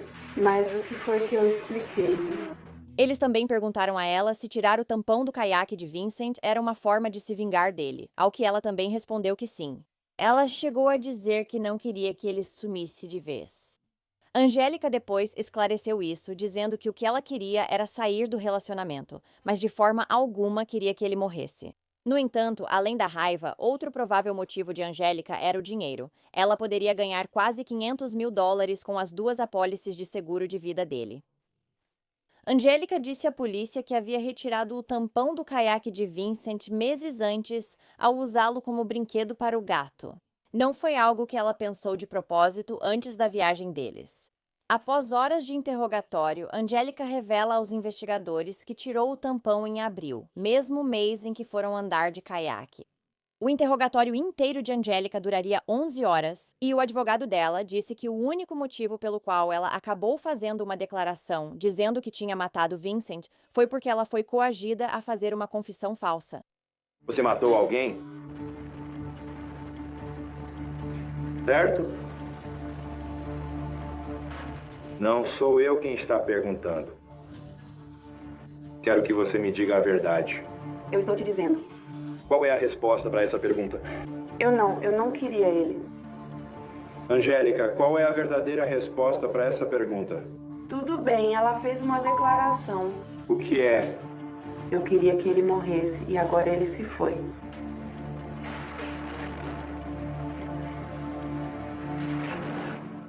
Após confessar, verdadeira ou não, Angélica foi acusada de matar Vicente e presa sob fiança de $9 milhões, considerada alto risco de fuga. Então, no sábado, 23 de maio de 2015, o corpo de Vicente foi finalmente encontrado e retirado da água. Ele foi achado por um barqueiro a 1 quilômetro da ilha de Bannerman. Sua mãe, Maria Ana Viafor, afirmou: "Eu estava triste e feliz ao mesmo tempo. Triste pela falta de esperança, mas feliz por tê-lo encontrado e levado para casa." Após a descoberta do corpo, Angélica foi indiciada por homicídio doloso e culposo em 2º grau.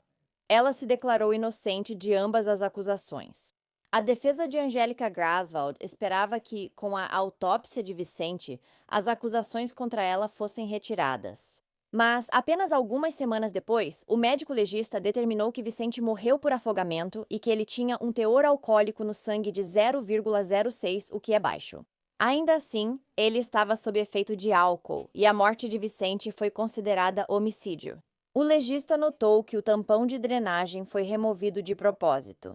Os promotores afirmaram que, mesmo em águas calmas ou com ondas de até 1,20 metros, o tampão de drenagem do caiaque podia deixar entrar água suficiente para afundá-lo. Eles também alegaram que teria sido extremamente difícil para Vicente remar seu caiaque com o anel que estava faltando. Então aqui está o tampão. No entanto, o 48 Horas fez um experimento com uma caiaqueira experiente. Essa caiaqueira remou da ilha Bannerman até o local onde Angélica e Vincent haviam partido, que ficava a cerca de 1 quilômetro de distância. Durante o experimento, com o tampão de drenagem aberto, quase não entrou água no caiaque pelo tampão. E como eles não conseguiram recriar exatamente as condições da água e do clima daquele dia, o 48 Horas prendeu o caiaque na traseira de um barco por 48 horas sem o tampão e depois criou ondas artificiais. Menos de 30 ml de água entrou no caiaque pelo tampão de drenagem em ambas as circunstâncias. E quanto ao anel no remo, o caiaqueiro profissional do 48 Horas disse que isso não teria sido necessário para que ele remasse. Então, em vez de a água entrar pelo tampão de drenagem, foi teorizado que a água, na verdade, entrou pelo cockpit, o que fez o caiaque afundar. As ondas eram tão grandes que era muito provável que a água pudesse ter respingado dessa forma.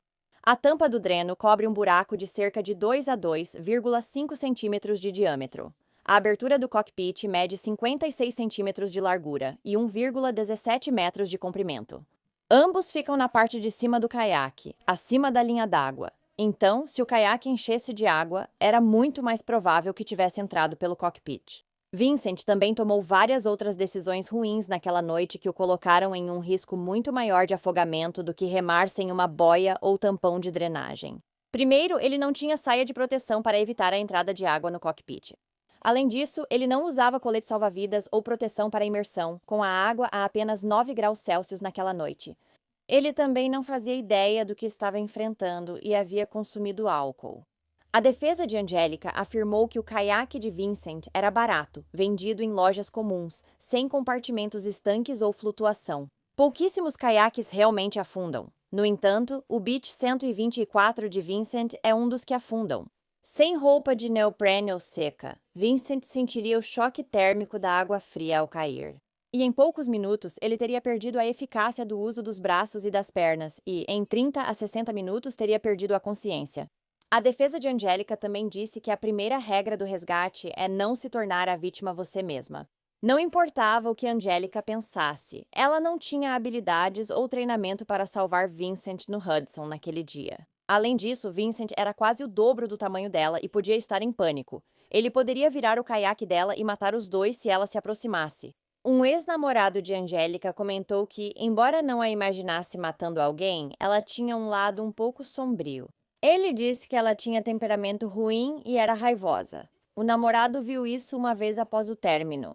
Angélica e o namorado tinham adotado um gato juntos, e ela insistiu, após o término, que ele lhe desse o gato. Então, ela o confrontou na garagem enquanto ele estava prestes a sair.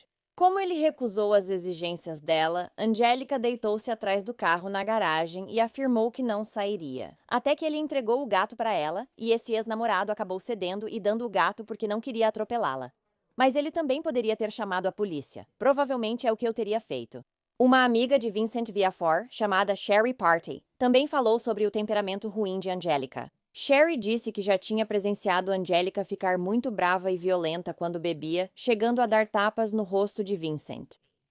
Amanda Hoisred, amiga de Vincent, afirmou que ele realmente lhe enviou uma mensagem. 2 semanas antes do incidente com o caiaque, ele já havia demonstrado dúvidas sobre seu relacionamento com Angélica. Por algum motivo, no dia seguinte, ele disse que ficaria e resolveriam as coisas. Além disso, a irmã de Vincent também disse que já tinha visto o casal brigar muitas vezes e que havia várias fontes de atrito no relacionamento deles. Ela disse que, além de Angélica ser explosiva, Vincent se frustrava por sustentá-la totalmente enquanto ela não trabalhava.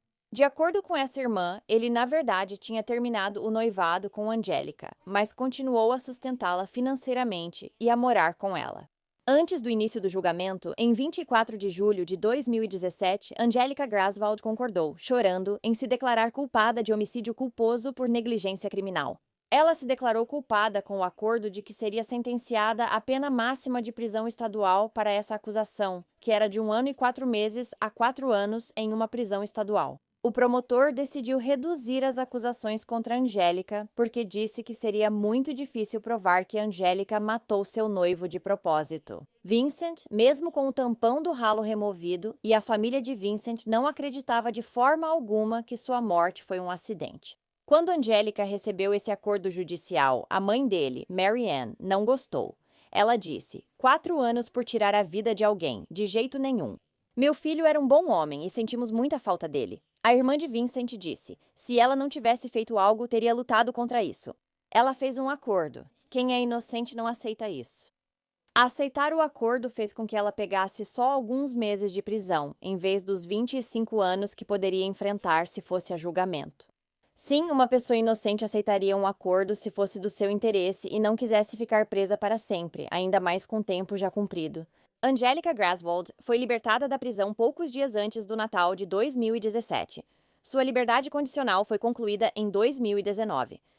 E apesar de sua condenação, Angélica ainda tinha direito à sua parte da apólice de seguro de vida de Vincent. Desde que foi libertada da prisão, Angélica concedeu inúmeras entrevistas e falou sobre o quanto amava Vincent. Ela também diz que não é uma pessoa fria e sem coração e insiste que realmente tentou salvar a vida de seu noivo. Ela também disse que Vincent, na verdade, a salvou ao dizer para ela ligar para o 911, porque se ela não tivesse feito isso, havia a possibilidade de que ela também pudesse ter se afogado. E agora ela culpa a euforia da qual falou após a morte de Vincent, por uma condição chamada hipomania, uma forma mais branda de transtorno bipolar que pode ser desencadeada por traumas. Desde que foi solta, Angélica retornou ao rio Hudson, próximo de onde ela e Vincent partiram para a viagem de caiaque. Ela disse que vai voltar à ilha de Bannerman na primavera para levar flores a ele. Em 27 de junho de 2015, foi realizado um funeral para Vincent Viafor na igreja de São Martinho de Porres, onde a multidão era tão grande que só havia espaço para ficar em pé. Ele foi enterrado no cemitério Calvário, em Poughkeepsie.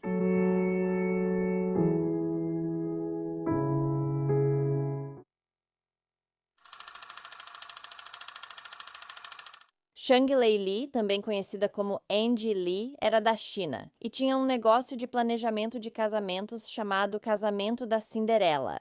Shang havia se casado com um homem chamado Daniel Belling, que era alemão e trabalhava na área de TI. O casal teve 2 filhos e vivia no norte de Dublin, na Irlanda. Sean e seu marido também tinham um site próprio, onde publicavam vários podcasts com comentários pessoais sobre pontos turísticos e festivais na Irlanda. Por todos os relatos de fora, pareciam ter uma família feliz. No dia 9 de fevereiro de 2017, Shang Li, de 38 anos, e Daniel Belling, de 49 anos, junto com seus 2 filhos, embarcaram no pós-graduação magnífica no porto italiano de Civitavecchia. Eles iriam partir em um cruzeiro de 12 dias pelo Mediterrâneo Oriental, que faria paradas nos portos de Gênova, Malta, Grécia e Chipre. E a família havia reservado uma bela cabine com varanda para a viagem. Mas quando o navio de cruzeiro retornou ao porto no final da viagem, os tripulantes perceberam que, após fazerem a contagem dos passageiros enquanto desembarcavam, um passageiro estava faltando. Esse passageiro era Shang Li. A polícia foi chamada e iniciou a busca pela esposa e mãe de 2 filhos. Além disso, Daniel e vários membros da tripulação foram entrevistados, alguns mais de uma vez. A polícia também analisaria as imagens das câmeras de segurança que encontraram no navio, mas não veriam nada de incomum. O que era estranho, no entanto, foi que demorou para os membros da tripulação fazerem a contagem dos passageiros. Para alguém perceber que Shang estava desaparecida, não deveria seu marido ter relatado isso antes? Uma garçonete do navio disse à polícia que a última vez que viu Shang foi no jantar da segunda noite do cruzeiro, quando ela não a viu no dia seguinte. No café da manhã ou no almoço, ela apenas presumiu que Shang tinha ido ao buffet do navio. Pelo resto da viagem, a garçonete percebeu que Daniel e seus filhos comiam sozinhos, e a camareira, que cuidava do quarto da família, contou isso às autoridades. Daniel havia instruído a camareira a não arrumar o sofá-cama no quarto dia do cruzeiro, dizendo que agora só havia 3 pessoas dormindo no quarto, não 4. Uma dona de loja de souvenirs também disse que tinha notado Daniel, sua esposa e os filhos deles em sua loja na segunda manhã do cruzeiro. Ela relatou que Daniel estava agitado e gritou com a esposa. Sobre um par de sapatos, mandou que ela os colocasse no lugar das sandálias e ficasse quieta. Depois entregou um par de tênis à esposa. Também havia um casal a bordo que disse ter visto Shang e o marido, Daniel, discutindo enquanto caminhavam em direção ao navio para embarcar.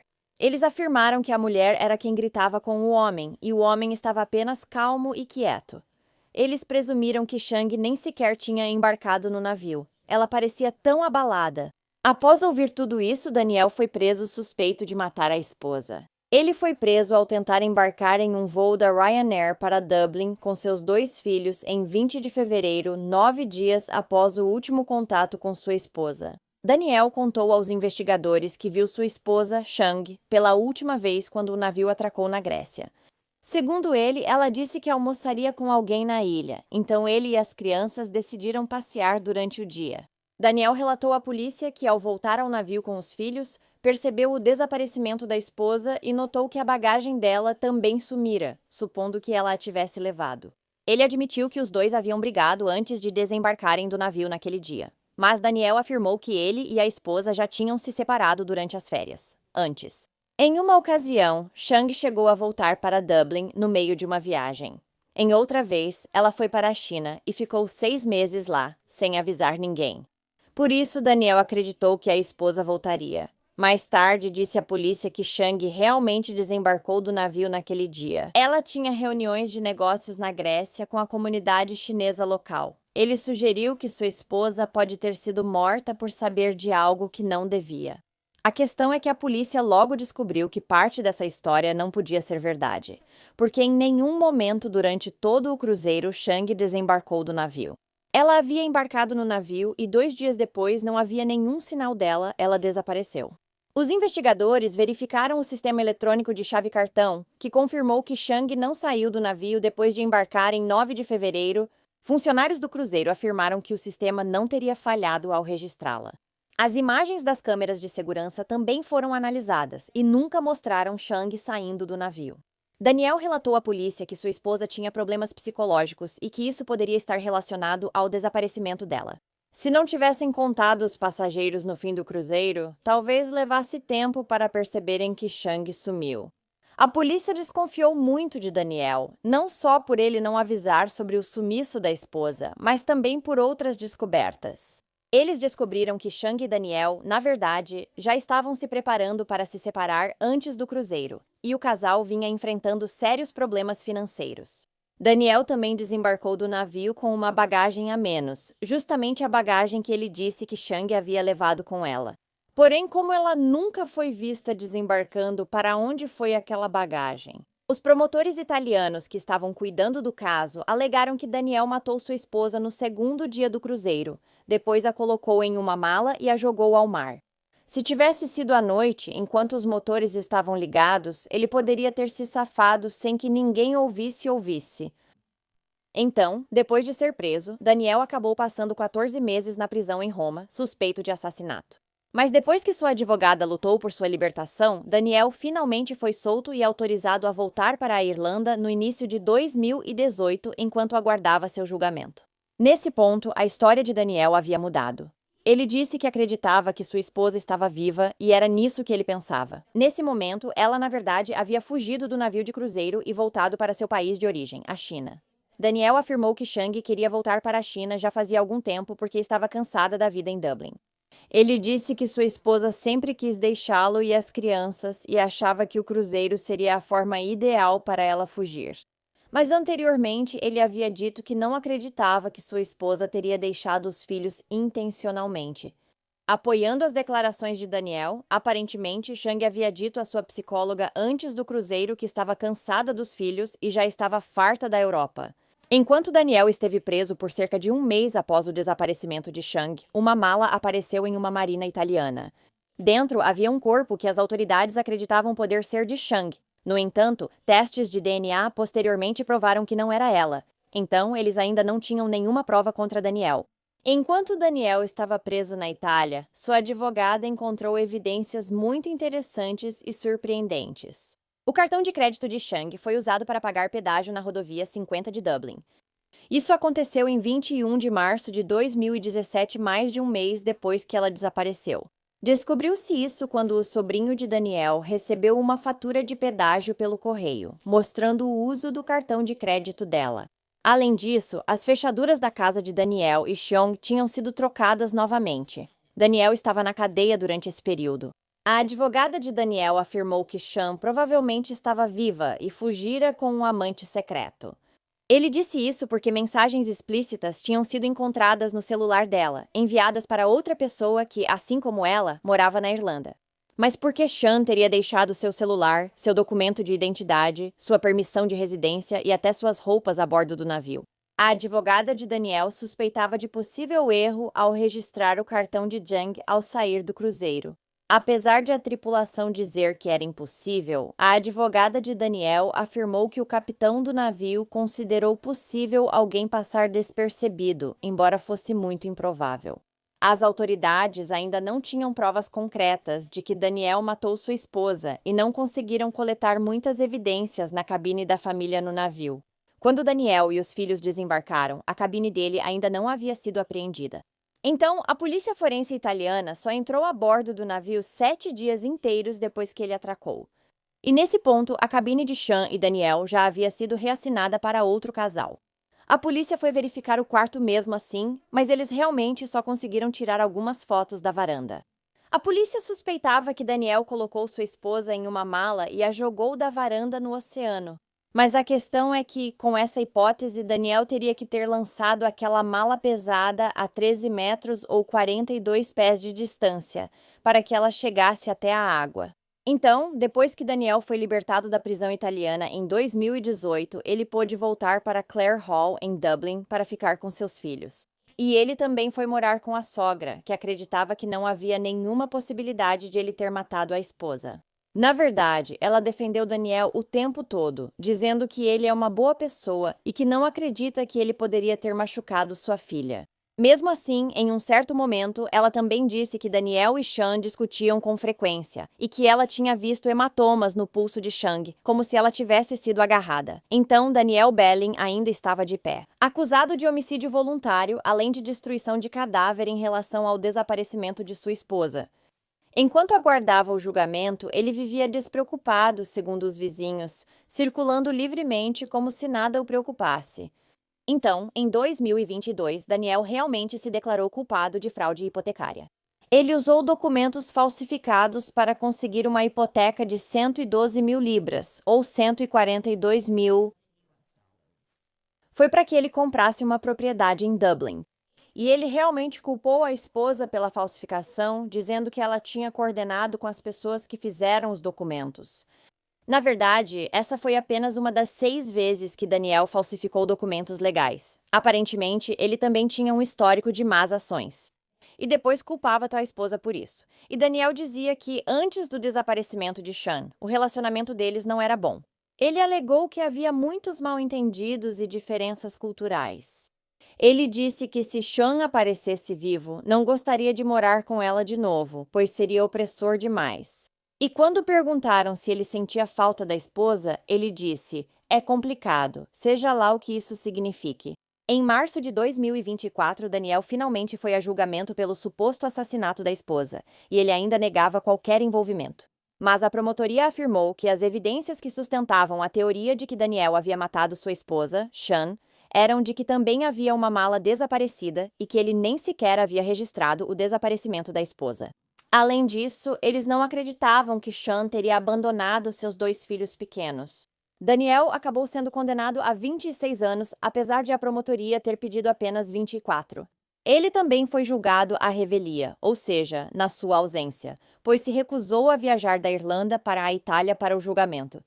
Embora, até o momento, por algum motivo, a Itália ainda não enviou um pedido de extradição para a Irlanda. Daniel e seu advogado acreditam que ele será absolvido em breve, pois não há provas definitivas contra ele. O próprio Daniel afirmou estar chocado com a decisão do tribunal. Ele espera ganhar o recurso para que possa, abre aspas, receber dinheiro como compensação. E os 2 filhos de Daniel e Sean agora estão sob cuidados de adoção.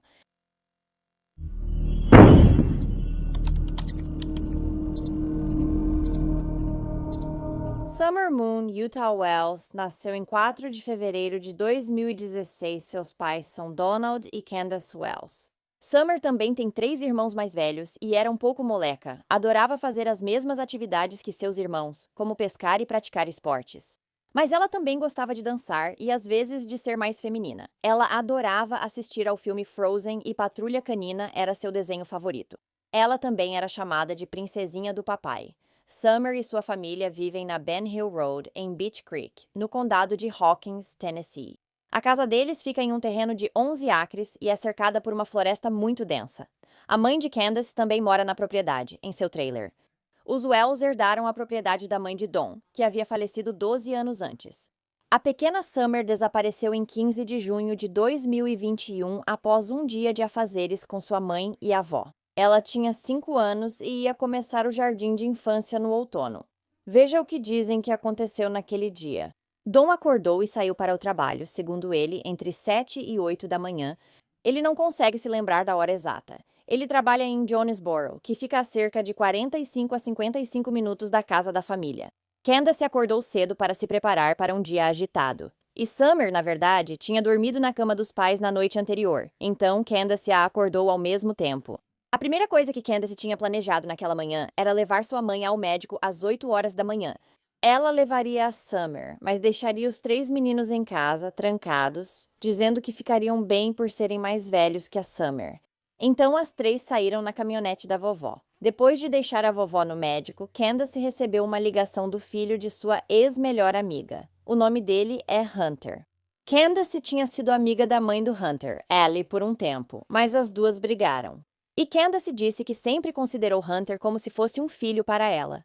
Então eles continuaram em contato e às vezes ainda saíam juntos, mesmo que Hunter tivesse apenas 15 anos. Hunter convidou Candace para ir à sua casa, já que ela tinha um tempo livre antes de buscar a mãe no médico. Ela aceitou e foi com Summer para lá. Durante a visita com Hunter, a mãe de Candace ligou dizendo que já podia ser buscada, Hunter. Ele perguntou se podia ir junto e passar o dia com elas, e Candace respondeu, claro, por que não? Então foram buscar a mãe dela. Após levarem a mãe dela ao médico, precisaram preencher uma receita. Os 4 foram ao Walgreens e, ao deixarem a receita, o farmacêutico falou com eles. Ia demorar cerca de 30 a 45 minutos, então Candace decidiu que, nesse momento, talvez eles devessem ir nadar no lago local. Assim passariam o tempo. Além disso, Summer adorava nadar e, por algum motivo, ela já estava de maiô também. Dawn ligou apenas para cumprimentar e saber de Candace, perguntando como ela estava. Ela afirmou que foi inocente, mas Hunter relatou outra versão. Ele disse que Dawn tinha ligado para Candace para avisar sobre um homem estranho chamado Andy, que tinha sido visto perto da propriedade deles nas últimas semanas. E aparentemente, Dawn disse que ele estava tentando tocar nas crianças. Então, antes de irem nadar no lago que ficava no Parque Estadual Warriors Path, eles tinham algumas paradas para fazer. A primeira parada foi em uma tabacaria chamada Hippie House, e a segunda foi em outra tabacaria que vendia bebidas alcoólicas. Candace disse que comprou cigarros, vapes e Twisted Teas nesse momento. E então, eles seguiram para o lago para nadar. Hunter contou à polícia que Candace ficou sentada perto da área de natação, observando Summer brincar na água enquanto bebia álcool e fumava vapes. Ele disse que ela também deixou que ele participasse. Lembre-se, ele tem apenas 15 anos. Então, é claro, Candace negou que isso tenha acontecido. Eu bebi, eu fumei, não ele. Hunter disse que durante esse breve passeio para nadar, ele mesmo teve que se levantar e entrar na água. Porque ele viu que Summer estava debaixo d'água por 15 a 20 segundos e ficou preocupado com ela. Felizmente, ela ficou bem depois que ele foi lá e a pegou. Candace também nega que isso tenha acontecido. Então, quando Summer saiu da água, eles colocaram uma blusa de manga comprida e uma calça nela.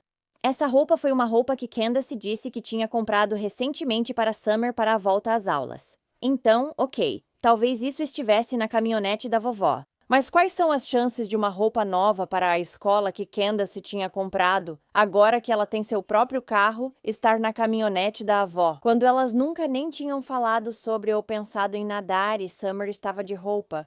Então, depois de pegar a receita na Walgreens, elas decidiram ir ao Sonic para tomar uns slushies. E depois disso, Candace e a mãe dela precisavam comprar algumas coisas, então elas foram ao mercado local. E Candace diz que deixou tanto Hunter quanto Summer na caminhonete naquele momento, com os vidros fechados. Estava quente lá fora, era junho no Tennessee, segundo Candace. Ela afirma ter ficado fora 5 minutos, mas Hunter diz que foi quase 1 hora. No entanto, se foi mais próximo do que Hunter disse, então acho que ele também não estaria aqui para falar sobre isso hoje. Ele tem 15 anos e poderia ter aberto as janelas se o verão estivesse quente. Pessoalmente, não acho que isso tenha relação com o caso. Depois de fazer compras, eles foram levar Hunter de volta para casa. No caminho para deixar Hunter, Summer acabou adormecendo, encostada em algumas garrafas de leite que estavam no banco de trás. Quando chegaram na casa do Hunter, a mãe do Hunter disse que a Candace estava agindo de forma diferente. Foi a mãe do Hunter que disse isso. Normalmente, ela iria até o carro, cumprimentaria a Candace e daria um abraço na Summer. Mas dessa vez, a Candace estava tentando mantê-la longe do carro. Foi o que a Candace disse. Isso só aconteceu porque a Summer estava dormindo e não queria ser acordada. Entendo. Também não gostaria que abraçassem minha filha enquanto dorme. Eu diria, não, ela precisa descansar. Então, a mãe do Hunter também percebeu que ele parecia muito retraído e quase traumatizado pelo resto do dia. Quando a mãe do Hunter perguntou pelos 3 meninos, Candace disse que estavam no trabalho com o pai, mas antes ela contou à polícia que os deixou trancados em casa. Não sei se confio no relato da mãe do Hunter, pois elas brigaram. Vai saber o que aconteceu, né? Ela talvez ainda guarde ressentimento e só queira prejudicá-la. Mas depois que deixam Hunter, a vovó e Candace tiram uma foto da Summer dormindo na parte de trás da caminhonete, encostada nos galões de leite. Você provavelmente já viu essa foto antes e houve algum debate sobre se a Summer está viva ou não nessa foto. Uma especialista em justiça criminal analisou a foto e acredita que ela realmente está viva, por causa da coloração nas mãos e no rosto dela. Mas outras pessoas dizem que as unhas dos dedos da Summer parecem roxas, e isso faz com que ela pareça estar morta. Não acho que ela esteja, só parece estar cochilando, diz Candace. A foto foi tirada a 5 ou 10 minutos de casa. Isso faria com que eles chegassem em casa entre 15 horas e 14 e 15 horas e 19 naquele dia. Quando chegaram em casa, Candace diz que Summer acordou imediatamente e pulou do carro. Ela e os meninos então ajudaram a mãe a descarregar as compras e guardá-las. Depois disso, Summer e Candace ajudaram a vovó a replantar algumas flores no jardim, diz Candace. Isso levou cerca de 45 minutos. Quando terminaram de plantar as flores, eles entraram no trailer da vovó, onde Summer pegou um doce. Summer perguntou à mãe se podia voltar para casa e brincar com os irmãos, e a mãe respondeu: sim, claro. O trailer da avó dela ficava a 3 ou 4 metros da casa da família, mas Candace ainda assim resolveu acompanhá-la até metade do caminho até a porta. Candace falou para Summer que sairia por poucos minutos e logo voltaria, de acordo com ela mesma. Ela levou apenas 2 minutos para arrumar a joelheira da mãe e então voltou para a casa. Ela afirmou que sempre via claramente a porta da frente e que Summer nunca saiu por ali. Quando entrou, ela chamou por Summer, mas Summer não estava em lugar nenhum, nem podia ser vista ou ouvida. O quarto de Summer ficava no porão, e foi lá que os irmãos dela disseram para Candace que ela tinha ido. Mas quando Candace desceu, Summer não estava lá. Então Candace vai para o quintal e começa a procurar por Summer lá fora, mas ela não está em lugar nenhum. Então eles começam a procurar na floresta. Os vizinhos se unem para ajudar na busca, pois ninguém sabe onde ela está. E Candace diz que Summer não teria simplesmente saído sozinha porque ela tem medo de coisas como cobras e ursos na floresta. Então ela sabe que Summer não faria isso. Ela diz que Summer também sempre pede permissão para fazer qualquer coisa, então ela não teria simplesmente saído sem dizer nada para a mãe ou pedir permissão antes. Candace também liga para Dawn nesse momento, e Dawn diz para ela: desliga o telefone e liga para a polícia, então Candace faz isso. E Dawn junta suas ferramentas e pega a estrada, como ele disse. Ele também ligou para a polícia enquanto ia para lá. Mais tarde, ele descreve dirigindo para casa e quase perdendo o controle nas curvas porque estava indo muito rápido.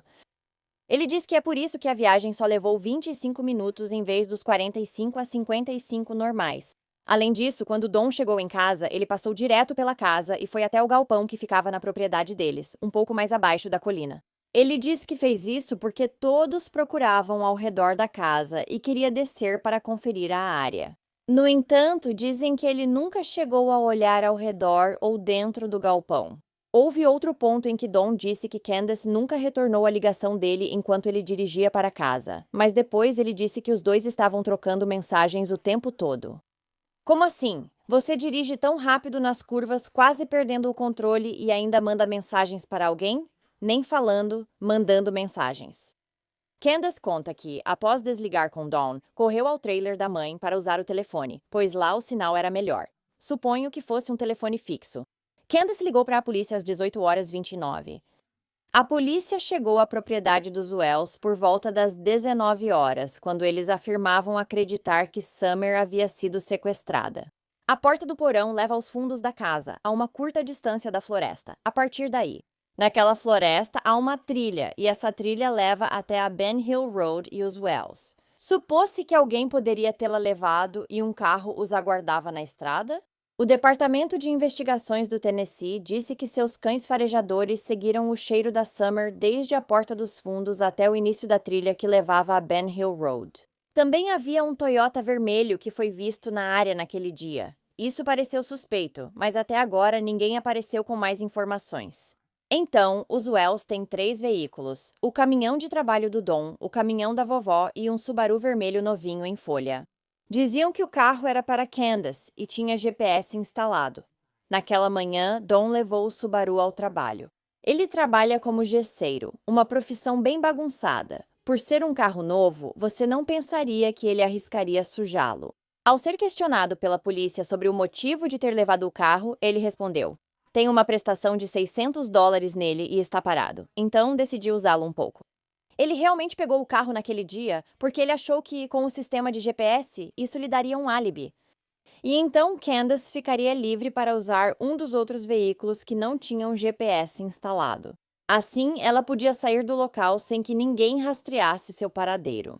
No dia seguinte ao desaparecimento de Summer, Hunter estava olhando o telefone de Candace e disse que viu mensagens de texto do fornecedor dela. E em uma das mensagens, Hunter afirma que dizia: "Está feito". Nós não sabemos exatamente o que isso significa ou se é verdade, mas foi isso que Hunter disse que viu naquele dia. Depois, ele diz que Candace perguntou nervosamente se ele estava olhando o celular dela, e desde aquele dia, a polícia disse para os Wells e Hunter ficarem longe uns dos outros. Quando Don também foi questionado se o telefone dele e de Candace poderia fornecer dados mais precisos em relação à linha do tempo, ele disse: "Magicamente, os registros dos nossos telefones daquele dia, a partir das 3h30, foram todos apagados." E isso vai ser uma das coisas mais suspeitas desse caso para mim. Como isso acontece? Outra coisa que Don disse que pareceu um pouco estranha foi: ele disse que Summer sempre ficava do lado de fora, o que acabou sendo sua ruína, se ela era tão ligada à natureza. Por que Candace estava vigiando ela e a acompanhando até a metade do caminho do trailer da avó até a casa, como se ela não estivesse sempre do lado de fora sozinha? Além disso, por que Dawn se refere à ruína de Summer como sendo o fato de ela sair de casa, se supostamente ela foi sequestrada de dentro da casa e não do lado de fora? 3 dias após o desaparecimento de Summer, Dawn foi entrevistado e relatou que ela desceu para brincar com seus brinquedos, até que Candace voltou para procurá-la. Depois, ele disse que a porta do porão estava destrancada e que não vimos Summer desde então. Então, Dawn afirmou que a porta do porão estava destrancada e Candace disse que não tinha certeza. Candace estava lá e realmente procurando por Summer naquele momento. Então você acha que ela teria uma memória mais clara de se a porta estava trancada ou destrancada do que Don, porque ele nem estava lá. É só o que ele ouviu da Candace, então deveria ser a mesma coisa, certo? Don disse que os meninos sempre deixavam a porta destrancada. A gente xingava, mas continuavam deixando aberta. Don também disse que, muito provavelmente, a Summer poderia ter aberto a porta sozinha, sem contar que a Candace disse que deixou os meninos em casa e trancou eles lá dentro. O que significaria que a porta do porão também estaria trancada. E ninguém disse isso. Eles destrancaram ao chegar em casa, então só a Summer poderia ter destrancado caso estivesse aberta, se alguém tivesse levado a Summer, como pensavam os Wells. Havia pelo menos 13 cachorros na propriedade. Eles disseram que não eram seus, mas vira-latas que se reproduziram e agora circulavam por ali. Quando alguém perguntou para Dawn qual era a probabilidade de alguém ter conseguido entrar na propriedade deles naquele dia com todos aqueles cachorros, se eles não teriam começado a latir ou algo assim, Dawn respondeu: "Ah, bem, eles não estavam lá naquele dia. Eles somem por dias e voltam machucados e famintos. As autoridades afirmam que havia cachorros na propriedade ao chegarem lá. Esses cachorros causaram problemas na busca e também para os cães farejadores de cadáver que trouxeram. Alguém escondido na floresta pode ter visto Candace levar Summer até metade do caminho para casa e supor que Summer entrou sozinha. Candace já voltava para o trailer da vovó. No entanto, a porta do porão é de vidro espelhado, então se alguém estivesse espreitando do lado de fora, não teria conseguido ver o que estava acontecendo lá dentro. E saber que Summer estava lá embaixo, então ela não poderia ter sido atraída para fora do porão. E mesmo que ela tivesse sido, teria que ter sido em questão de segundos. Que esse sequestrador teria que saber que ela estaria lá e, na minha opinião, teria sido praticamente impossível. A polícia vasculhou as áreas próximas à casa dos Wells e, em apenas uma semana, aproximadamente 2.400 acres foram revistados a pé e de helicóptero. As autoridades solicitaram aos vizinhos imagens de segurança de suas casas. Mas, infelizmente, nada útil foi encontrado, então a foto e a descrição de Summer eram divulgadas em todos os lugares. E na foto que divulgaram, ela tinha cabelo loiro até os ombros. No entanto, os Wells tinham raspado a cabeça de Summer no começo do verão e havia várias fotos tiradas dela com a cabeça raspada. Ainda assim, a igreja da família deu a eles uma foto da Summer com o cabelo mais comprido, pois disseram que não sabiam que ela havia cortado o cabelo assim. Quando perguntaram aos pais sobre o cabelo da Summer, se foi algo que ela quis ou se foi algum tipo de punição, Tanto Candace quanto Dawn começaram a falar ao mesmo tempo, mas as histórias delas não faziam sentido. Candace raspou a cabeça dos 3 meninos no início do verão para mantê-los frescos. Depois, Summer quis se enturmar e pediu para raspar a dela também. Ela também viu que sua mãe, Candace, tinha raspado a cabeça. Então, ela quis ainda mais raspar a dela. Então, Candace disse que nesse momento raspou a cabeça dela para ela. Dawn disse que Summer queria raspar a cabeça como os meninos. Então, ela pegou a máquina e raspou um pedaço atrás. Ele disse que ficou tão ruim que decidiram raspar toda a cabeça dela. Mas ela ficou chateada com isso, então Candace disse que também raspou a cabeça para que Summer não ficasse tão chateada com isso. Então, ela ficou chateada com isso ou ela queria raspar a cabeça? Então, Dawn tem um certo histórico. Ele foi preso em outubro de 2020 por violência doméstica. Candace, no entanto, depois retirou essas acusações. Ele se declarou culpado e pegou 11 meses e 29 dias de prisão, sendo solto no ano seguinte. Ao que tudo indica, não saiu antes por bom comportamento. Candace pediu uma ordem de proteção contra ele, mas depois solicitou sua retirada. Isso foi o que Candace escreveu em sua solicitação de ordem de proteção que ela entrou contra Dawn em outubro. Ele bebe e joga coisas. Tenho medo de ser machucada. Ele é agressivo física e mentalmente comigo. Tenho medo por meus filhos e por mim mesma. Minha mãe teme que ele vá machucá-la porque ela está ficando em seu trailer na propriedade. Ele foi preso novamente em outubro de 2021 após o desaparecimento de Summer por dirigir alcoolizado. 2 semanas após o desaparecimento de Summer, seus 3 irmãos foram retirados da casa da família pelos serviços de proteção à criança, de acordo com Dawn, por causa do perigo representado por YouTubers e médiums que estavam invadindo sua propriedade. Então, tanto do lado da família de Dawn quanto do lado da família de Candace. E não estou dizendo que foi isso que aconteceu, mas é algo que deve ser observado.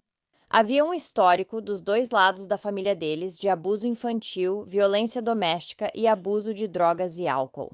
A família Wells já era conhecida por serviços de proteção à criança antes do sumiço de Summer, mas não foi informado que tipo de plano de ação estava sendo realizado ou o que estava acontecendo. Quanto à interferência deles com a família, o casal chegou a aparecer no Dr. Phil em 2021. Candace saiu do palco chorando, dizendo que sentia estar sendo interrogada. Já se passaram pouco mais de 2 anos desde o desaparecimento de Summer, e o Departamento de Investigações do Tennessee divulgou recentemente uma foto de progressão de idade dela. Disseram que não tem novas informações no momento. Os Wells afirmaram que precisaram sair da pequena comunidade de menos de 5.000 habitantes devido às ameaças de violência após o desaparecimento de Summer. Desde o desaparecimento dela, Dawn afirma que eles vêm sendo constantemente assediados online por pessoas que os culpam pelo sumiço de Summer.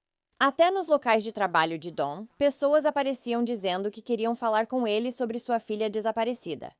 Ele contou que ficou tão ruim que precisaram se mudar para outro estado. Da última vez que soube, moravam em um motel no Arkansas, onde Dawn conseguiu emprego.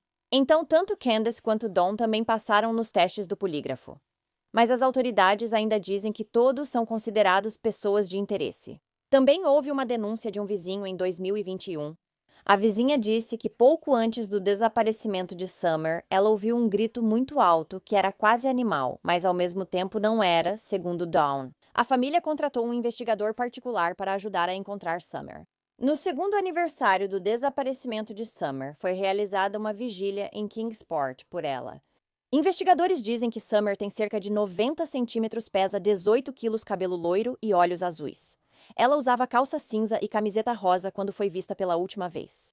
Qualquer pessoa que tenha informações sobre o paradeiro dela deve ligar para o Departamento de Investigações do Tennessee, no 1800 TBI Find, ou para o escritório do xerife do condado de Hawkins, no 4232-727-121.